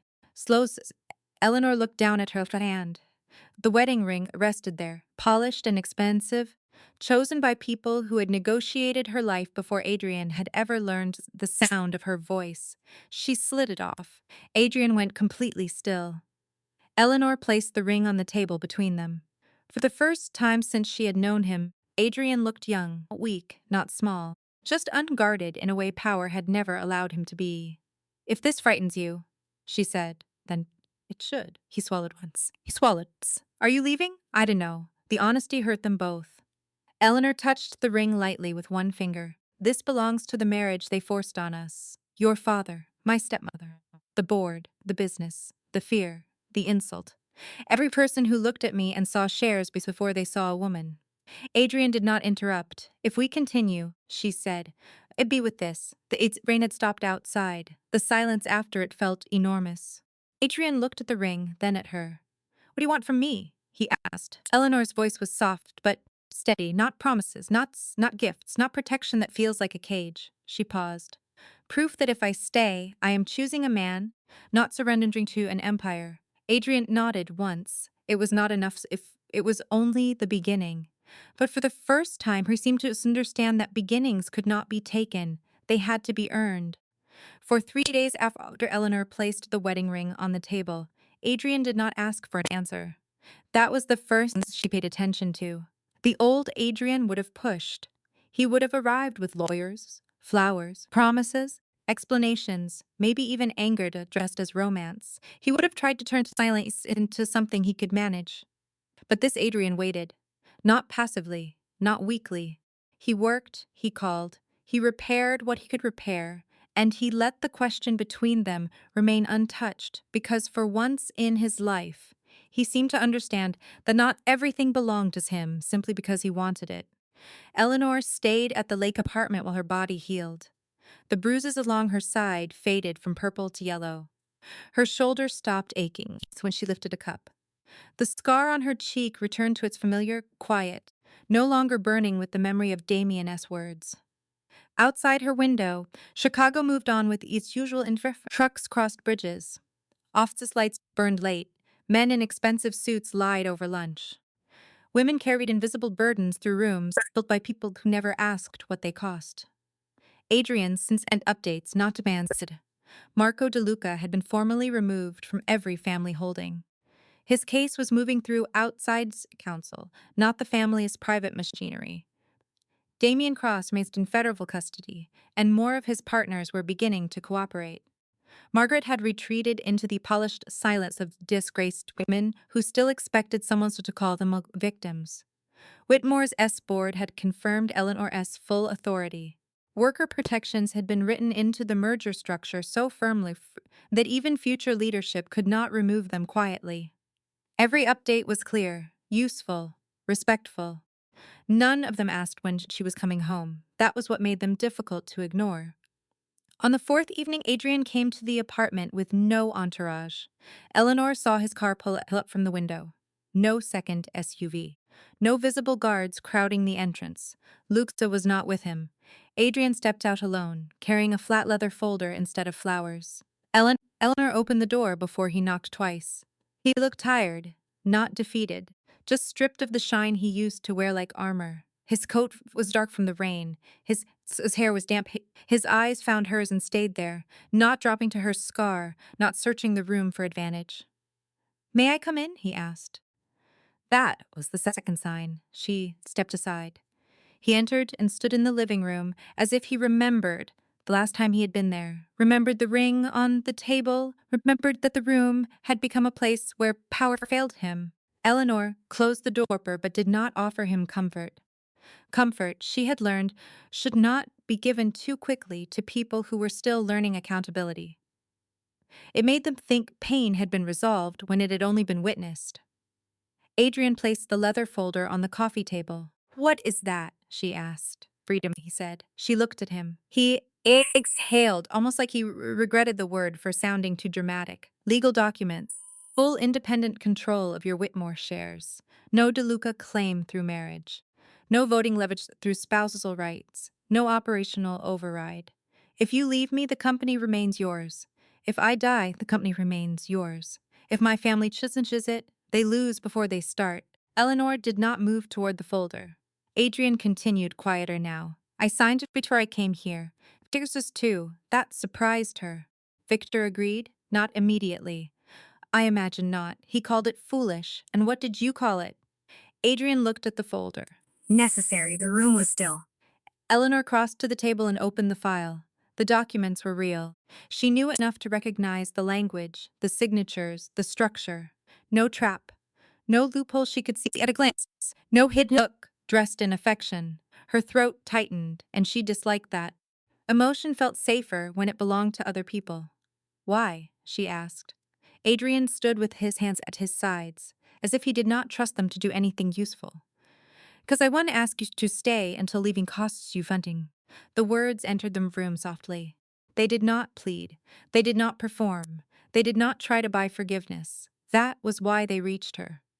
Eleanor looked down at the document. For most of her adult life, people had spoken about protecting her while arranging ways to limit her. Margaret protected her from embarrassment by trying to hide her face. Daniel protected himself from some comfort by disappearing. The board protected the company by waiting for her to become easier to remove. Adrian, at first, had protected his pride by treating her like a burden. Now he stood in front of her and made himself powerless into the one where power had first joined them. That was not everything, but it was not nothing. "You understand what this means?" she asked. "Yes. If I walk away, you lose Whitmore as leverage. Yes. You lose the clean path to the northern corridor. I know. You may lose standing with your family." A faint, tired smile touched his mouth. "Eleanor, I almost lost myself keeping standing with my family." She looked at him then. There were apologies people said because they wanted the past erased. There were apologies people said because they wanted access restored. And then there was a man placing cost on the table and not asking to be praised for paying it. "Adrian," she said, "I took off the ring because I hated what it represented." "I know? No," she said gently. "I need to say it." He nodded. "That ring belonged to a marriage other people built around us. Your father's fear. Margaret S. greed, Damien S. ambition. My board S. weakness. Your pride. Silence, my silence. Every person who looked at me and saw us as a scar, a share percentage, a problem, a pity story, before they says me. He absorbed every word without defending himself. I do not want to be loved as a correction," she said, "or as guilt, or as proof that you became a better man. I am not your redemption project." "No," Adrian said, "you re not. If I stay, it cannot be because you need me to be the good part of your life." His voice lowered. "Then I go learn to build more good parts." Eleanor looked away, because the answer was too simple and too honest. A week passed before she gave him anything more than conversation. They met at Whitmore offices, then at the Hospital Foundation boardroom, then at a warehouse where the new worker injury fund was being structured. As Adrian showed up to time without taking over, that was the third sign. He listened. Not perfectly. Sometimes his jaw tightened when people challenged him. Sometimes the old impatience crossed his face. But he caught it now. He corrected himself before Eleanor had to. Change, she decided, was not the absence of old instinct. It was the refusal to obey it.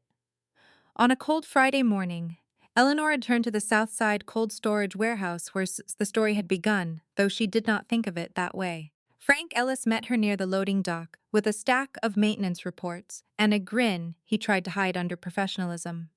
"Everything all right?" she asked. "Yes, ma'am. Just got a visitor." Before she could ask, the warehouse doors opened behind her.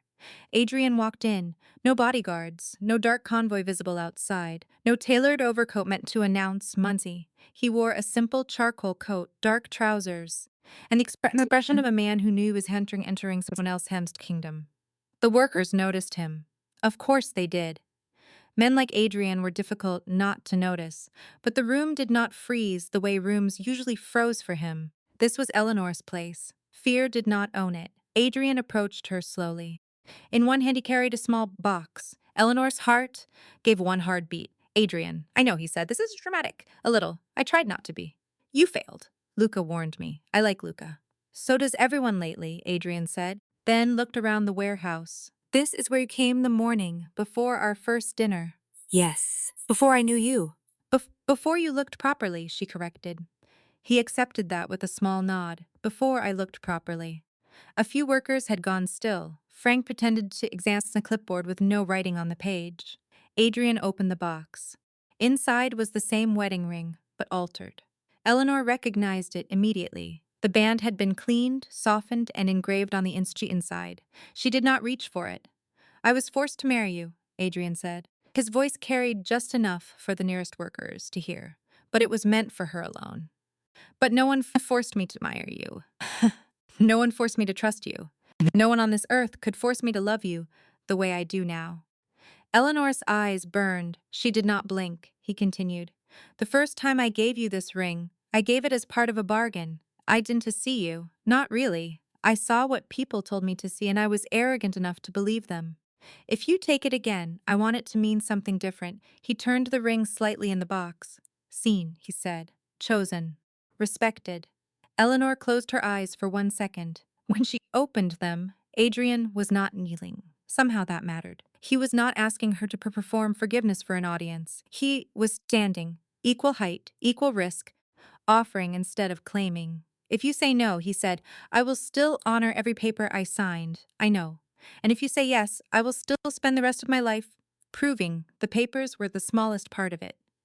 Eleanor looked at his face. Once, she had seen beauty there and distrusted it, then arrogance, then fear. Now she saw a man still unfinished, but no longer pretending otherwise. She took the ring, not because she needed him, not because she had forgotten, not because love erased cruelty, because he had finally learned that love begins after respect, not by for it. Yes, she said. The warehouse erupted in applause before either of them expected it. Frank wiped his eyes with the back of his hand and denied it immediately when another worker laughed. Adrian looked startled by the sound of approval that was not based on fear. Eleanor smiles at that. It was good for him to hear the difference. 6 months later, the Whitmore DeLuca Foundation held its first public gala at a renovated freight terminal overlooking the river. No one who attended missed the symbolism. A place once used only to move goods had been transformed into a place meant to protect people. Injured drivers, widows of warehouse workers, families crushed by corporate negligence and told to call it bad luck. Eleanor wore a deep blue dress and no attempt to hide her scar. Adrian stood beside her, not in front of her. That too was noticed. During the reception, a young woman approached Eleanor near the foundation display. She was perhaps 20, with burn scars along one hand, and the careful posture of someone still deciding whether the world was safe. Mrs. DeLuca? The young woman asked. Eleanor, she said. The young woman's eyes flicked to her scar, then away, embarrassed. Eleanor waited. Finally, the girl whispered, Did it hurt? Adrian, standing nearby, went still. Eleanor smiled softly. It used to. The girl looked up. Then I stopped letting other people decide what it meant, Eleanor said. The young woman nodded, and something in her shoulders lowered, as if she had been given permission to breathe differently. Later, when the speeches were done, and the room had settled into some music and quiet conversation, Adrian took SS's hand in front of everyone. There was no shame in it, no calculation, no performance for cameras, only pride. Anna looked at him, looked him. You staring, I'm in looking properly, she smiled. Took you long enough. Yes, he said, it did. Outside, Chicago glittered against the cold river, beautiful and dangerous and still unfinished. Like all cities, like all families, like all people trying to become better than what made them. The narrator's final words settle over the image of Adrian and Eleanor standing together, not as a perfect couple, but as two people who had chosen truth after being handed a lie. He married her because he wanted an empire. He fell madly in love because she showed him the one thing and it could never buy a soul worth becoming better for. The characters, settings, and aims in this story are entirely fictional. While certain themes may echo real-life experiences, they are shaped by creative interpretation. The author does not intend to represent or depict any specific individual, organization, or historical event. Power is easy to recognize when it comes with money, bodyguards, and a family name people fear. But real power is harder to see. Sometimes it looks like a woman standing quietly in a room full of people who want her to feel small. Sometimes it looks like a man choosing not to destroy his enemy, even when he has every reason to do it. And sometimes real power begins the moment someone finally admits, "I was wrong." The meaning of this story is not simply that a mafia boss fell in love with a woman society called ugly. The deeper lesson is that Adrian DeLuca did not truly fall in love until he learned how to see. At first, he saw Eleanor the same way the world saw her, through her scar, her inheritance, and the cruel nickname people gave her. He judged her before he knew her. He married her for power, not affection, and that is exactly why his transformation matters. Eleanor did not become worthy because Adrian loved her. She was worthy from the beginning. Her value did not come from beauty, marriage, money, or a powerful man's approval. Her strength came from her principles. She protected workers when it cost her influence. She documented betrayal when others expected her to panic. She refused revenge when revenge would have been easy. That is a rare kind of strength because it does not need applause to exist. This story teaches us that scars are not shame. A scar may show where someone was hurt, but it does not tell us what they became afterward. Eleanor's scar was used against her by cruel people, but she refused to let it become her identity. She turned pain into wisdom, humiliation into discipline, and loneliness into compassion. That is a lesson many people need. You are not what happened to you. You are what you choose to build after it. Adrian's lesson is just as important. He begins as a spoiled man who mistakes fear for respect. But fear is not loyalty. Fear only controls people while they are trapped. Eleanor teaches him that real leadership protects people who cannot protect themselves. Real love does not control. Real love gives the other person freedom and still hopes they choose to stay. The moral of this story is simple but powerful. Never judge a person by the wound you can see because the strongest parts of them may be hidden beneath it. And never call yourself powerful if your power only makes others smaller. In the end, Adrian gained more than a wife. He gained a conscience. Eleanor gained more than a husband. She gained a man who finally understood that love begins with respect, and respect begins with seeing someone clearly.